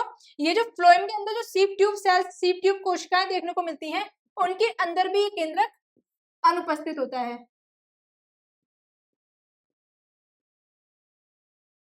बाकी बच्चों मुझे एक और कौन सोच के बताएगा कि और कहाँ पर ये कोशिका, ये जो केंद्रक है वो देखने को नहीं मिलता? आप लोग सोचिए। तो बच्चों इसके अलावा और कौन सी ऐसी जगह हो सकती है जहाँ पे हमको ये जो केंद्रक है वो देखने को नहीं मिलता? इसके अलावा बच्चों एक लास्ट और लिख लीजिए, हमको ट्रैकिड्स में भी देखने को नहीं मिलते हैं।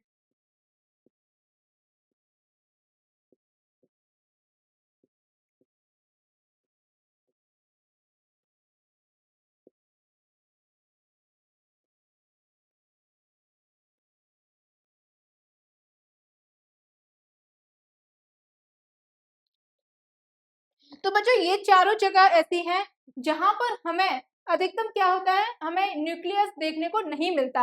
आरबीसी में ऐसा नहीं है कि आरबीसी में शुरुआत से ही जब वो आरबीसी बनती है तभी से न्यूक्लियस नहीं होता, बल्कि जब ये मेच्योर हो जाती है, जब बड़ी आरबीसी हो जाती है जिसको बहुत ज्यादा जगह की जरूरत होती है, तो धीरे धीरे करके इसका जो न्यूक्लियस होता है वो खत्म हो जाता है और एक मेच्योर आरबीसी में ये बिल्कुल ही खत्म हो चुका होता है। दूसरा बेटा हमारे जाइलम के वेसिकल्स में देखने को नहीं मिलता, क्योंकि जाइलम हमें पता है पेड़ पौधों में जो जितना भी पानी होता है या जितने भी हमारे मिनरल न्यूट्रिएंट्स होते हैं, तो उन सभी के एब्जॉर्प्शन के लिए, उन सभी के सिक्रेशन के लिए कौन से हमारे सेल्स, कौन सी कोशिकाएं मदद देती हैं? वो होते हैं हमारे जाइलम के वेसिकल्स। तीसरा है बच्चों, हमारे फ्लोएम के अंदर जो सीप ट्यूब सेल्स पाए जाते हैं, सीप ट्यूब की जो कोशिकाएं पाई जाती हैं, उसमें भी हमें हमारा न्यूक्लियस, हमारा केंद्रक देखने को नहीं मिलता है। और चौथी है बेटा ट्रैकेट्स। ट्रैकेट्स में भी जनरली ये हमारी कोशिकाएं देखने, वो जो केंद्रक है देखने को नहीं मिलता। इसके आगे हम बच्चों बढ़ेंगे और समझेंगे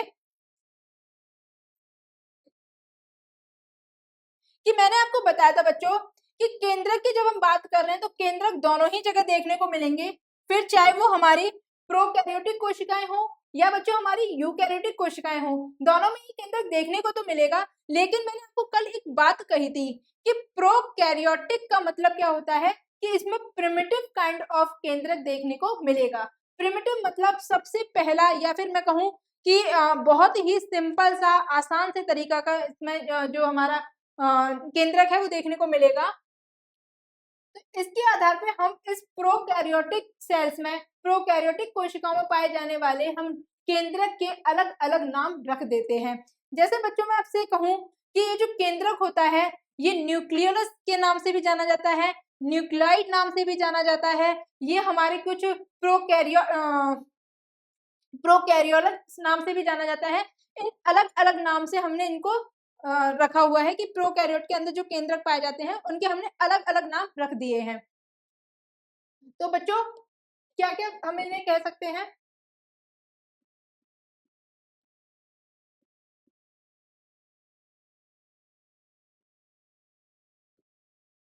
प्रोकैरियोटिक केंद्रक की अगर हम बात करें तो उसको हमने अलग अलग नाम दिए हुए हैं बच्चों, उसके अंदर पाए जाने केंद्रक के आधार पर, जिसमें से पहला है, हम इन्हें प्यार से न्यूक्लियोइड बोलते हैं।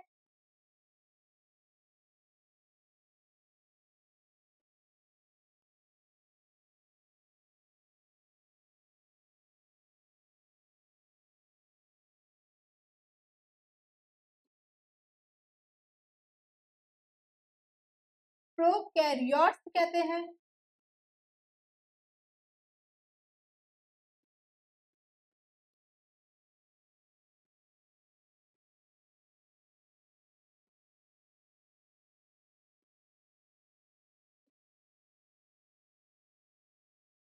इन्हें हम बच्चे जीनोफोर्स भी कहते हैं।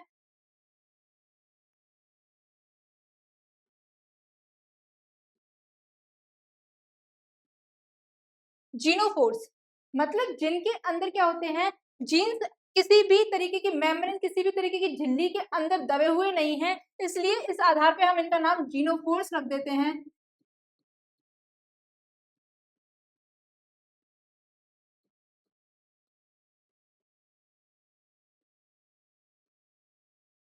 या फिर इनको बच्चों हम कह देते हैं असत्य केंद्रक, फॉल्स न्यूक्लियस।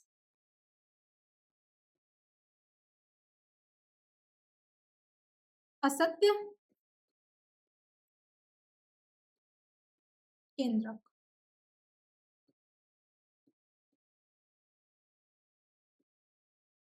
बच्चों इन चारों ही नाम से हम इस प्रिमिटिव काइंड ऑफ न्यूक्लियस के नाम रखे हैं हमने। जैसा कि मैंने बताया कि हमारे जो प्रोकैरियोट्स होते हैं बच्चों, उनके अंदर बहुत ही प्रिमिटिव तरीके का न्यूक्लियस केंद्रक देखने को मिलता है। इसके आधार पे हम इन्हें बहुत ही प्यारे प्यारे से नाम दे देते हैं। सबसे पहले इनको कई जगहों पर न्यूक्लियोइड कहा जाता है। तो बच्चों ये मैं इसलिए लिखवा रही हूँ कि आप कभी भी कंफ्यूज मत होइएगा कि अगर टर्म जीनोफोर देखने को मिल जाए तो जीनोफोर से आप समझ लीजिएगा कि ये प्रोकैरियोटिक न्यूक्लियस की बात हो रही है। अगर कहीं भी आपको शब्द लिखा मिल जाए प्रोकैरियोट्स तो आप समझ ही जाएंगे, इतने तो स्मार्ट आप हैं ही। अगर कहीं पर आपको न्यूक्लियोइड शब्द दिखा मिल जाए तो आप समझ जाइएगा कि प्रोकैरियोटिक कोशिका की बात चल रही है, प्रोकैरियोट्स में पाए जाने वाले केंद्रक की बात चल रही है। बच्चों इन सभी को नोट डाउन कर लीजिए।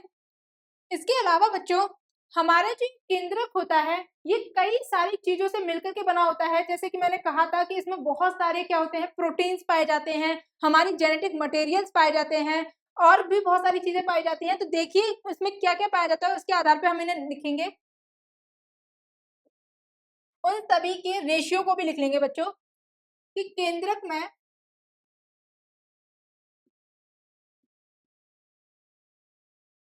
केंद्रक की या कहूं कि न्यूक्लियस की अगर बात हो रही है तो किन किन चीजों से मिलकर के बना है बच्चों, वो हम लिखेंगे। केंद्रक के अंदर बच्चों सबसे पहली चीज आप लिखेंगे, इनके अंदर प्रोटीन पाए जाते हैं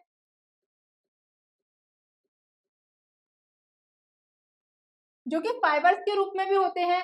कुछ क्रोमेटिन फाइबर्स होते हैं, प्रोटीन फाइबर्स के रूप में पाए जाते हैं और इनकी मात्रा होती है बच्चों 80% पाए जाते हैं। ये 80% जो हमारा केंद्रक होता है बच्चों वो प्रोटीन से मिलकर के बना होता है।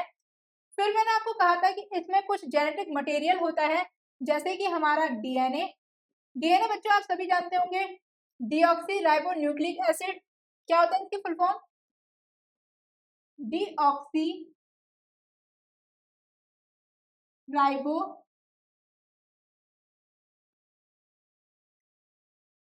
Nucleic acid. ये जो डीऑक्सी राइबो एसिड होता है बच्चों, ये इनके अंदर 18 या फिर 12% पाया जाता है। 12% लिखेंगे क्योंकि आपकी एनसीईआरटी आपके जो ग्रंथ हैं बच्चों, एनसीईआरटी को अपना ग्रंथ मान लीजिए क्योंकि आगे आने वाले आपके जितने भी कॉम्पिटिटिव एग्जाम हैं वो सभी एनसीईआरटी को लेकर के चलते हैं। तो उसमें बच्चों डाटा दिया हुआ है कि जो डीएनए होते हैं वो 12% है। इसमें जो आरएनए पाए जाते हैं बच्चों, आरएनए आप आगे चल के पढ़ेंगे कि आरएनए भी 3 तरीके के होते हैं, टीआरएनए होता है, एमआरएनए होता है और आरआरएनए होता है। फिलहाल तो आप बस इसकी फुल फॉर्म लिख लीजिए, इसकी पूरी परिभाषा लिखिए। Ribo nucleic acid. बच्चों डीऑक्सी शब्द मैंने यहाँ पे लगाया हुआ है तो यहीं पर लिख लेंगे जितनी भी इंफॉर्मेशन मिला करें बच्चों, क्योंकि ये आपकी बहुत ही क्विक रिकैप सीरीज चल रही है। तो ये जो डीऑक्सी शब्द है बच्चों, ये यूज होता है जब भी हम कभी ऑक्सीजन को रिमूव कर देते हैं। इस ऑक्सीजन को हटाने के, जब भी कभी हम ऑक्सीजन को हटाना कहलाता है बच्चों डीऑक्सी। ऑक्सीजन का रिमूवल, ऑक्सीजन को हटा दिया तो वो डीऑक्सी बन गया। और इसकी जो अमाउंट होती है बच्चों वो 5% होती है। और इनके अंदर बच्चों कुछ लिपिड्स पाए जाते हैं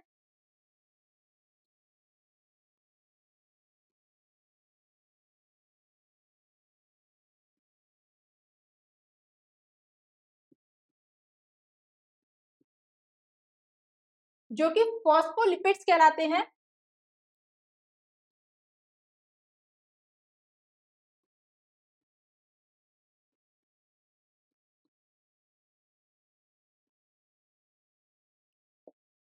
और इनकी जो मात्रा होती है बच्चों वो 2% होती है।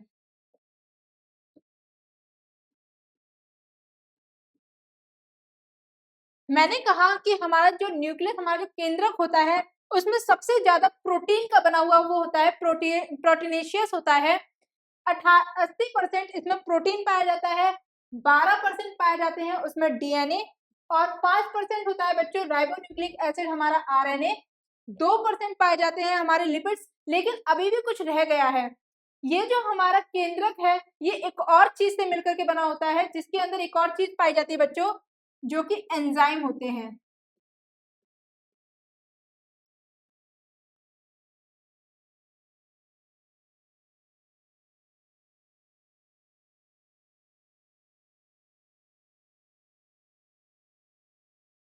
ये जो एंजाइम्स होते हैं बेटो, ये न्यूक्लियस हो सकते हैं, पॉलीएज हो सकते हैं, प्रोटीएज हो सकते हैं। इनके अंदर क्योंकि ये अधिकतर प्रोटीन से बना होता है, इसलिए हम प्रोटीएज एंजाइम को लेकर के चलते हैं।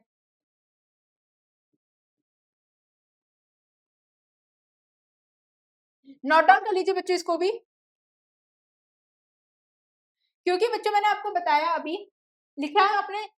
आई होप आप सभी ने ये सब चीजें नोट डाउन कर ली होंगी। तो बच्चों यहाँ पे एक और चीज लिख लीजिए, प्रोटीन एंजाइम तो पाया ही जाता है, लेकिन आप उसका नाम लिखिए जो सबसे ज्यादा अमाउंट में पाया जाता है।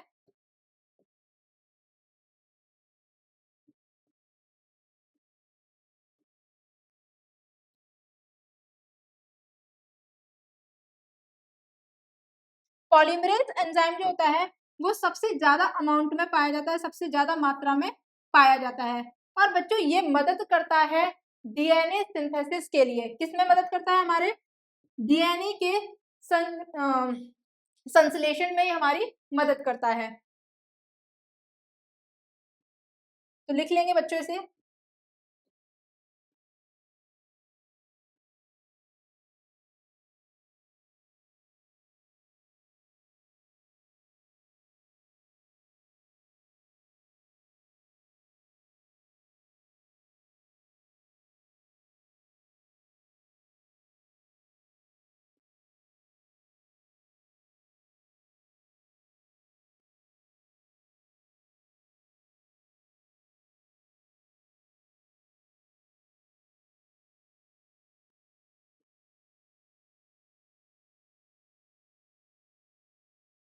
बच्चों संश्लेषण देखना पड़ेगा, एक सेकेंड।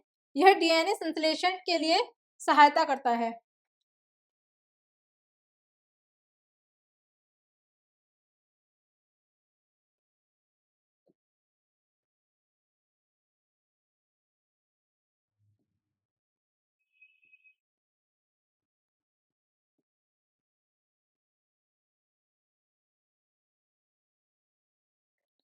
संश्लेषण, बच्चों आप लोग देख लीजिएगा एक बार संश्लेषण ठीक है या नहीं। बाकी आप लिख लीजिए कि ये जो पॉलीमरेज एंजाइम है, पॉलीमरेज नाम का ये जो एंजाइम होता है, यहाँ पे भी बच्चों नाम यूज हुआ है पॉली। मैंने आपको कल भी बताया था कि पॉली शब्द जहां कहीं भी उपयोग में आता है उसका मतलब होता है दो से ज्यादा, मतलब अनेक।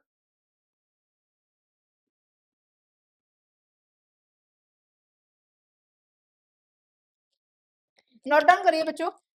हाँ तो बच्चों ये जो हमारा केंद्रक होता है, अब हमने जान लिया कि केंद्रक में क्या क्या चीजें पाई जाती हैं। हमारे प्रोटीन्स पाए जाते हैं, डीएनए पाए जाते हैं, आरएनए होते हैं, लिपिड्स होते हैं, और कुछ एंजाइम होते हैं, जिसमें सबसे ज्यादा अमाउंट में पाया जाता है हमारा पॉलीमरेज एंजाइम। अब बच्चों इन ये जो हमारे न्यूक्लियस हैं, ये जो हमारे केंद्रक हैं, मैंने बताया था कि ये केंद्रक बहुत ही महत्वपूर्ण होते हैं, क्योंकि इनके अंदर कुछ बहुत ही महत्वपूर्ण क्रियाएं होती हैं। तो लिखेंगे बच्चों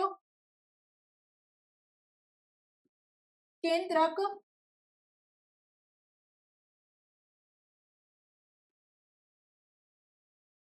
क्रियाएं। केंद्रक में होने वाली कौन कौन सी क्रियाएं होती है बच्चों? हमारे जो जेनेटिक मटेरियल होता है, बच्चों मैं आपको एक ओवरव्यू देती हूँ। सबसे पहले ये समझिए कि मान लो ये हमारा केंद्रक है, ऐसा मान लो, मैम ने कहा है मानना तो पड़ेगा ही, ये हमारा केंद्रक है। केंद्रक के अंदर होता है न्यूक्लियोलस और उसके अंदर होता है न्यूक्लियोप्लाज्म। जानते हैं कि नहीं, अभी बताया था मैंने। तो ये जो केंद्रक है, इस केंद्रक के अंदर बच्चों मैंने कहा था कि हमारी जेनेटिक इंफॉर्मेशन होती है, जेनेटिक मटेरियल होता है जिसको हम डीएनए कहते हैं, वो कुछ इस तरीके से डला हुआ होता है। तो जो न्यूक्लियस है,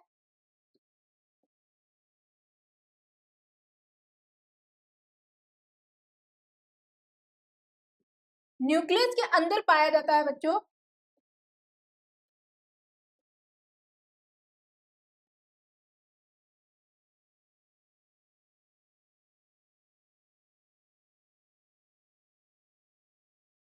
डीएनए। ये क्या है बच्चों, डीएनए है, जैसा मैंने अभी अभी लिखवाया था आपको, डीऑक्सी राइबो न्यूक्लिक एसिड है। बच्चों ये जो डीऑक्सी राइबो न्यूक्लिक एसिड है, इसके अंदर भी बहुत सारी चीजें पाई जाती है और सबसे खास चीज इसके अंदर जो पाई जाती है बच्चों, वो होते हैं हमारे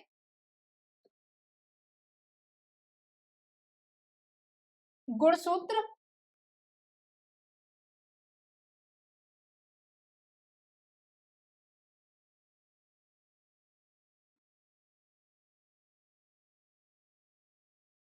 इन्हें कहते हैं बच्चों गुणसूत्र,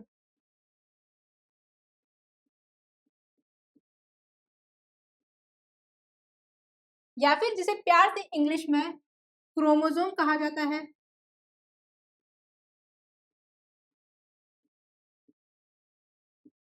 और बच्चों इन्हीं क्रोमोसोम्स के ऊपर पाए जाते हैं आपके जीन्स। वास्तव में जो भी चीज हमारे पीढ़ी दर पीढ़ी हमारी आदतों को, हमारी वेशभूषा को जो एक जैसा दिखा रही है, या जो कैरेक्टर्स हमारे पूर्वजों से हमारे अंदर ट्रांसफर हो रहे हैं, वो एक्चुअल में उन जीन की वजह से ट्रांसफर हो रहे हैं। तो ये कहाँ पर पाए जाते हैं, ये जो हमारे गुणसूत्र हैं बच्चों, जो हमारे क्रोमोसोम हैं, इनके ऊपर पाए जाते हैं जीन्स।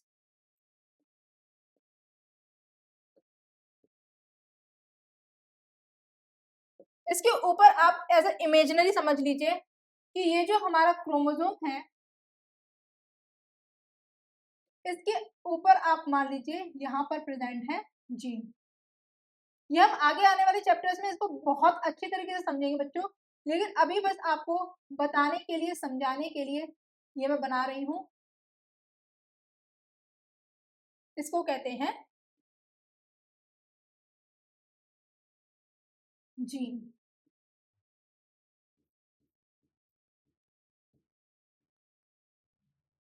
क्योंकि बच्चों आप सभी ने कुछ चैप्टर्स में सेंट्रल डोग्मा पढ़ रखा होगा, तो सेंट्रल डोग्मा हमको ये कहता है कि जो डीएनए है, डीएनए से आरएनए बनता है और आरएनए जो है वो बनवाता है प्रोटीन। प्रोटीन का संश्लेषण करवाता है कौन, आरएनए, और आरएनए बनता है किससे, डीएनए से। तो बच्चों जो भी डीएनए से जब आरएनए बनता है, डीएनए से जब बच्चों आरएनए बनता है, तो उस प्रोसेस को कहते हैं,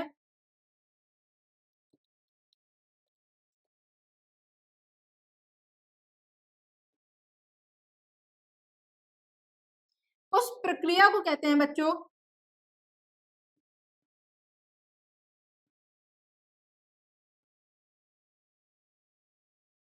ट्रांसक्रिप्शन।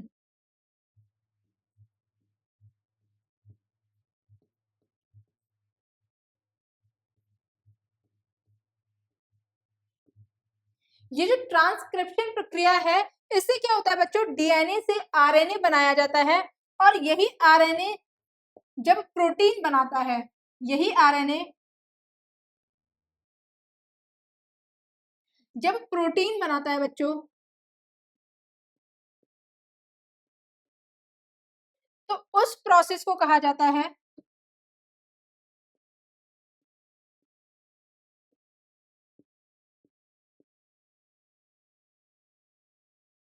ट्रांसलेशन।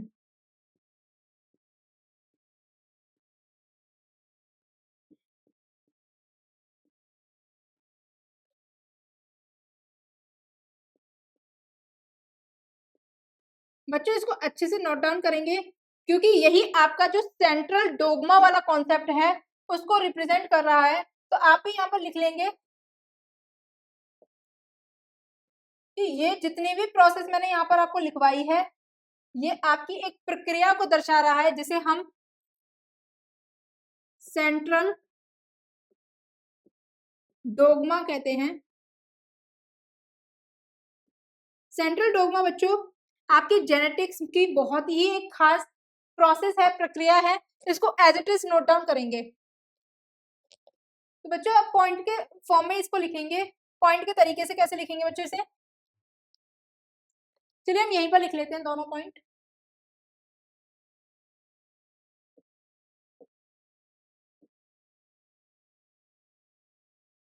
पहला पॉइंट है बच्चों,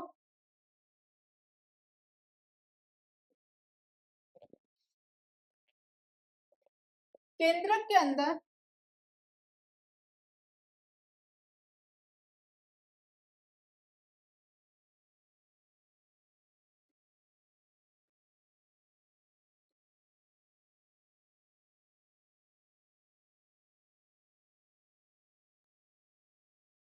प्रतिलेखन। एक सेकंड बच्चों।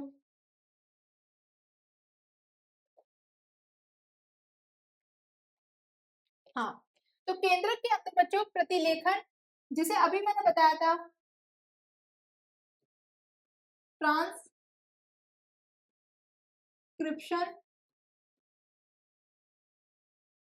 और ट्रांसलेशन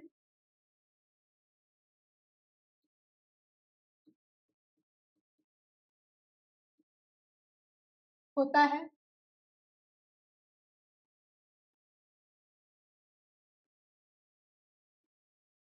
दूसरी चीज लिखेंगे बच्चों, उससे पहले आप यहाँ पर लिख लीजिए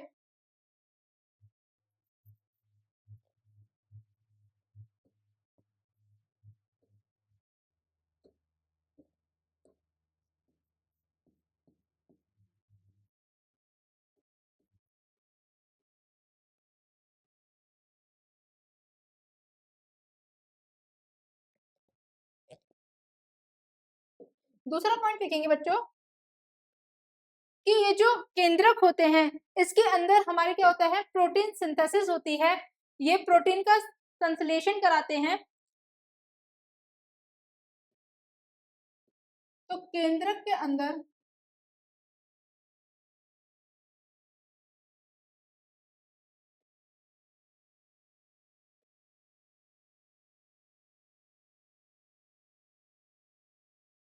उपस्थित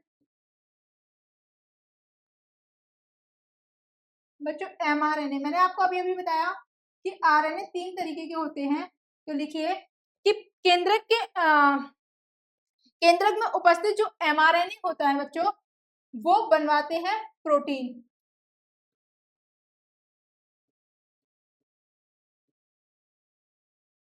तो mRNA क्या करा रहे हैं बच्चों, प्रोटीन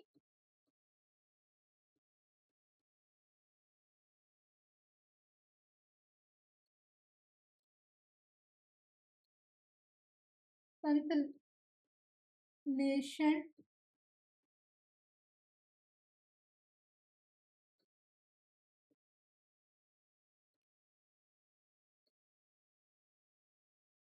संश्लेषण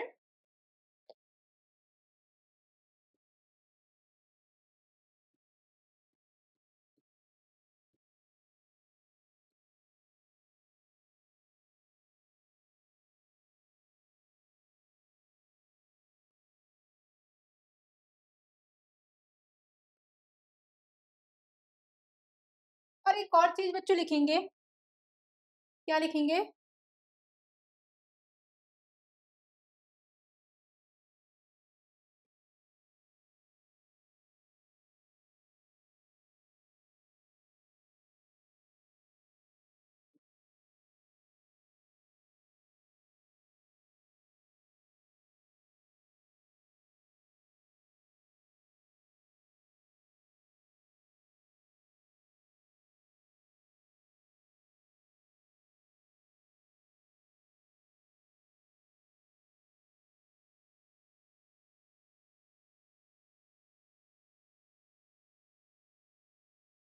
एक और चीज बच्चों लिखेंगे,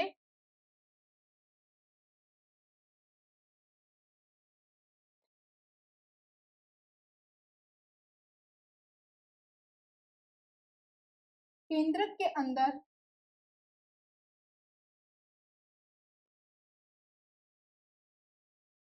एक और पॉइंट लिखेंगे बच्चों,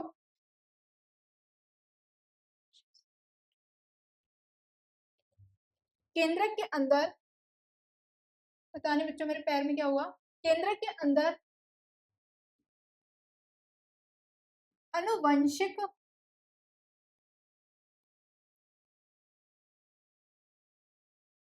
सामग्री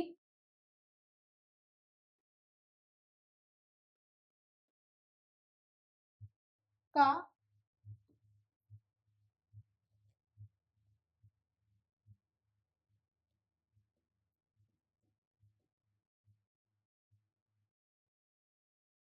संगठन होता है।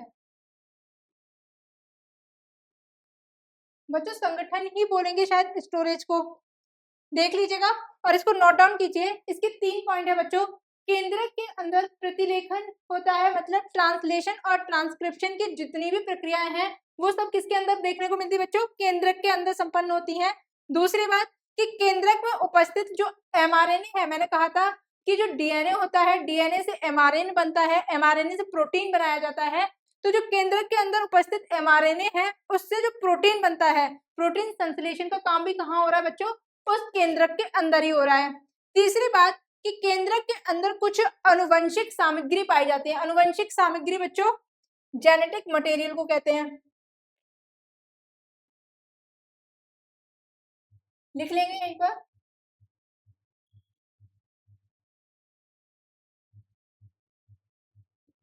किसे कह रहे हैं बच्चों,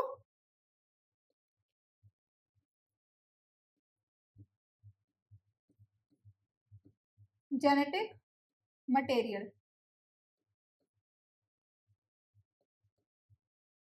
नोट डाउन कीजिए बच्चों। बच्चों ये आपने सभी ने लिख लिया होगा। इसके अलावा भी कुछ पॉइंट हैं जो लिखने हैं बच्चों।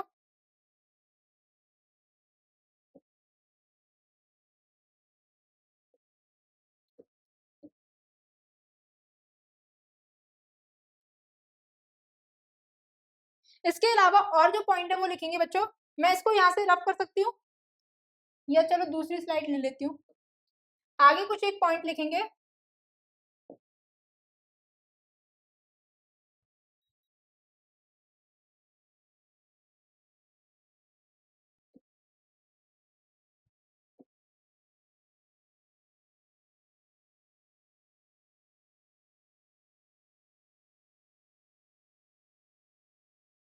जैसे कि हम केंद्र के कार्य लिख रहे थे या समझ रहे थे बच्चों, तो उनको लिखेंगे कि ये जो केंद्रक होते हैं, जो हमारा न्यूक्लियस होता है, न्यूक्लियस का मैंने आपको कुछ काम बताए कि सबसे पहले ये प्रोटीन सिंथेसिस, प्रोटीन के संगठन में मदद करते हैं। ठीक है, यहाँ पे संश्लेषण होता है प्रोटीन का। दूसरी बात बच्चों मैंने आपको बताई थी कि ये जो हमारे केंद्रक होते हैं ये हमारे अनुवंशिक जानकारी को भी संभाल के रखते हैं, जेनेटिक मटेरियल को संभाल के रखते हैं। तीसरी बच्चों इनका काम, खास काम क्या होता है कि जो केंद्रक होते हैं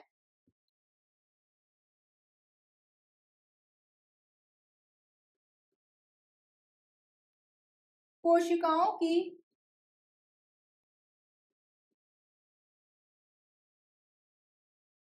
के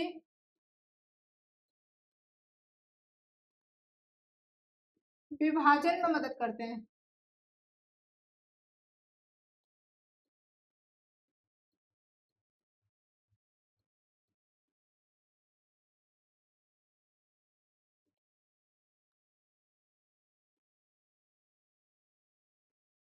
और दूसरी बात बच्चों यहीं पर आप लिख लेंगे कि उनके विभाजन में तो सहयोग करते ही हैं, सेल डिवीजन में तो उनकी मदद कर ही रहे हैं, साथ ही के साथ ये जो हमारे केंद्रक होते हैं बच्चों, ये कोशिका की वृद्धि में भी हमारे सहायक करते हैं।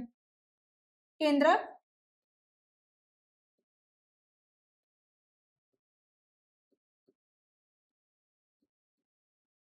कोशिका की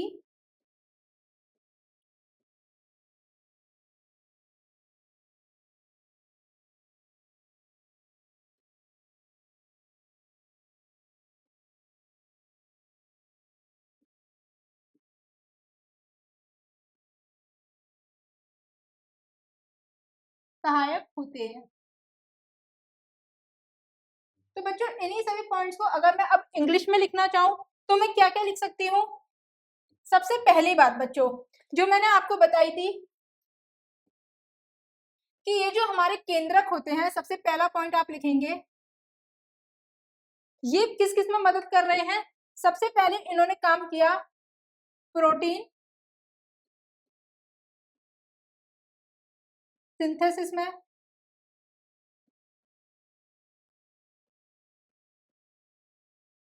इसी के आगे हिंदी भी लिख लेंगे क्योंकि कुछ जो मेरे नालायक हैं वो हिंदी ही समझेंगे, तो उसे लिखेंगे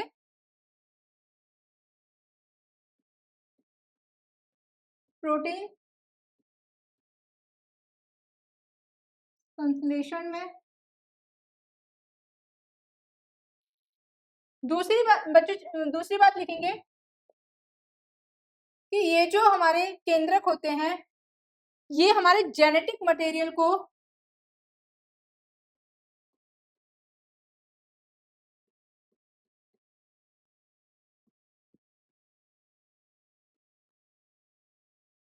स्टोर करने में भी हेल्प करते हैं।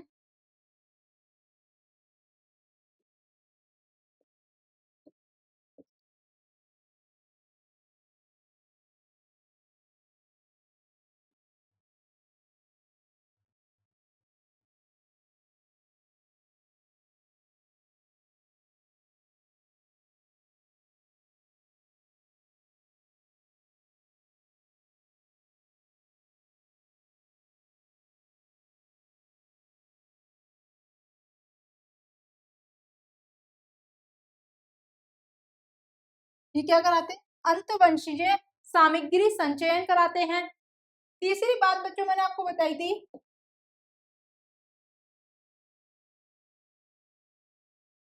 ये हमारी ट्रांसलेशन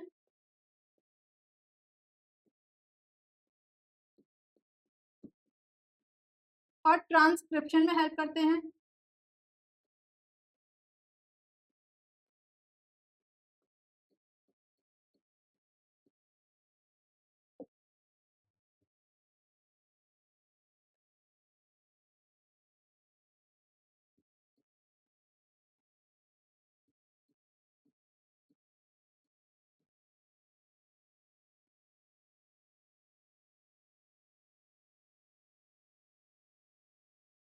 इसके साथ साथ दो चीजें मैंने लिखवाई बच्चों कि केंद्रक क्या करते हैं, सेल डिवीजन में हेल्प करते हैं। चौथा इनका काम हो गया बच्चों ये सेल के डिवीजन में हेल्प करते हैं।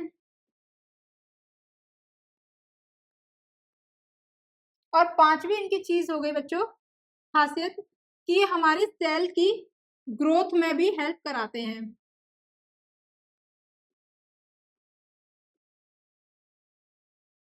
लिख लीजिए इन्हें भी।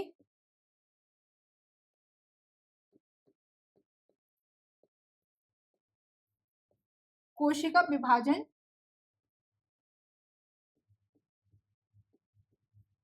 और दूसरी चीज है बच्चों कोशिका की वृद्धि।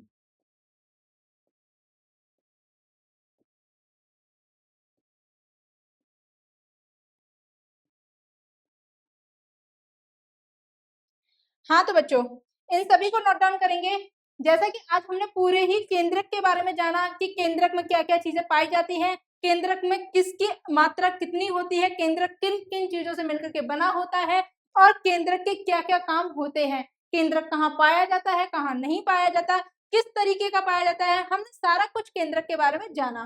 तो बच्चों ये हो सकता है आपको बहुत ज्यादा सहयोग करे ये सीरीज। हमने आज सारा ही केंद्र के बारे में क्विक रिकैप ले लिया है। मुझे नहीं लगता आपको इससे ज्यादा इंफॉर्मेशन की जरूरत है, आप इतना भी बहुत ज्यादा है। इसको अच्छे से पढ़िए और अच्छे से खुश रहिए, हंसते रहिए, पढ़ते रहिए। अब तक के लिए बाय बाय।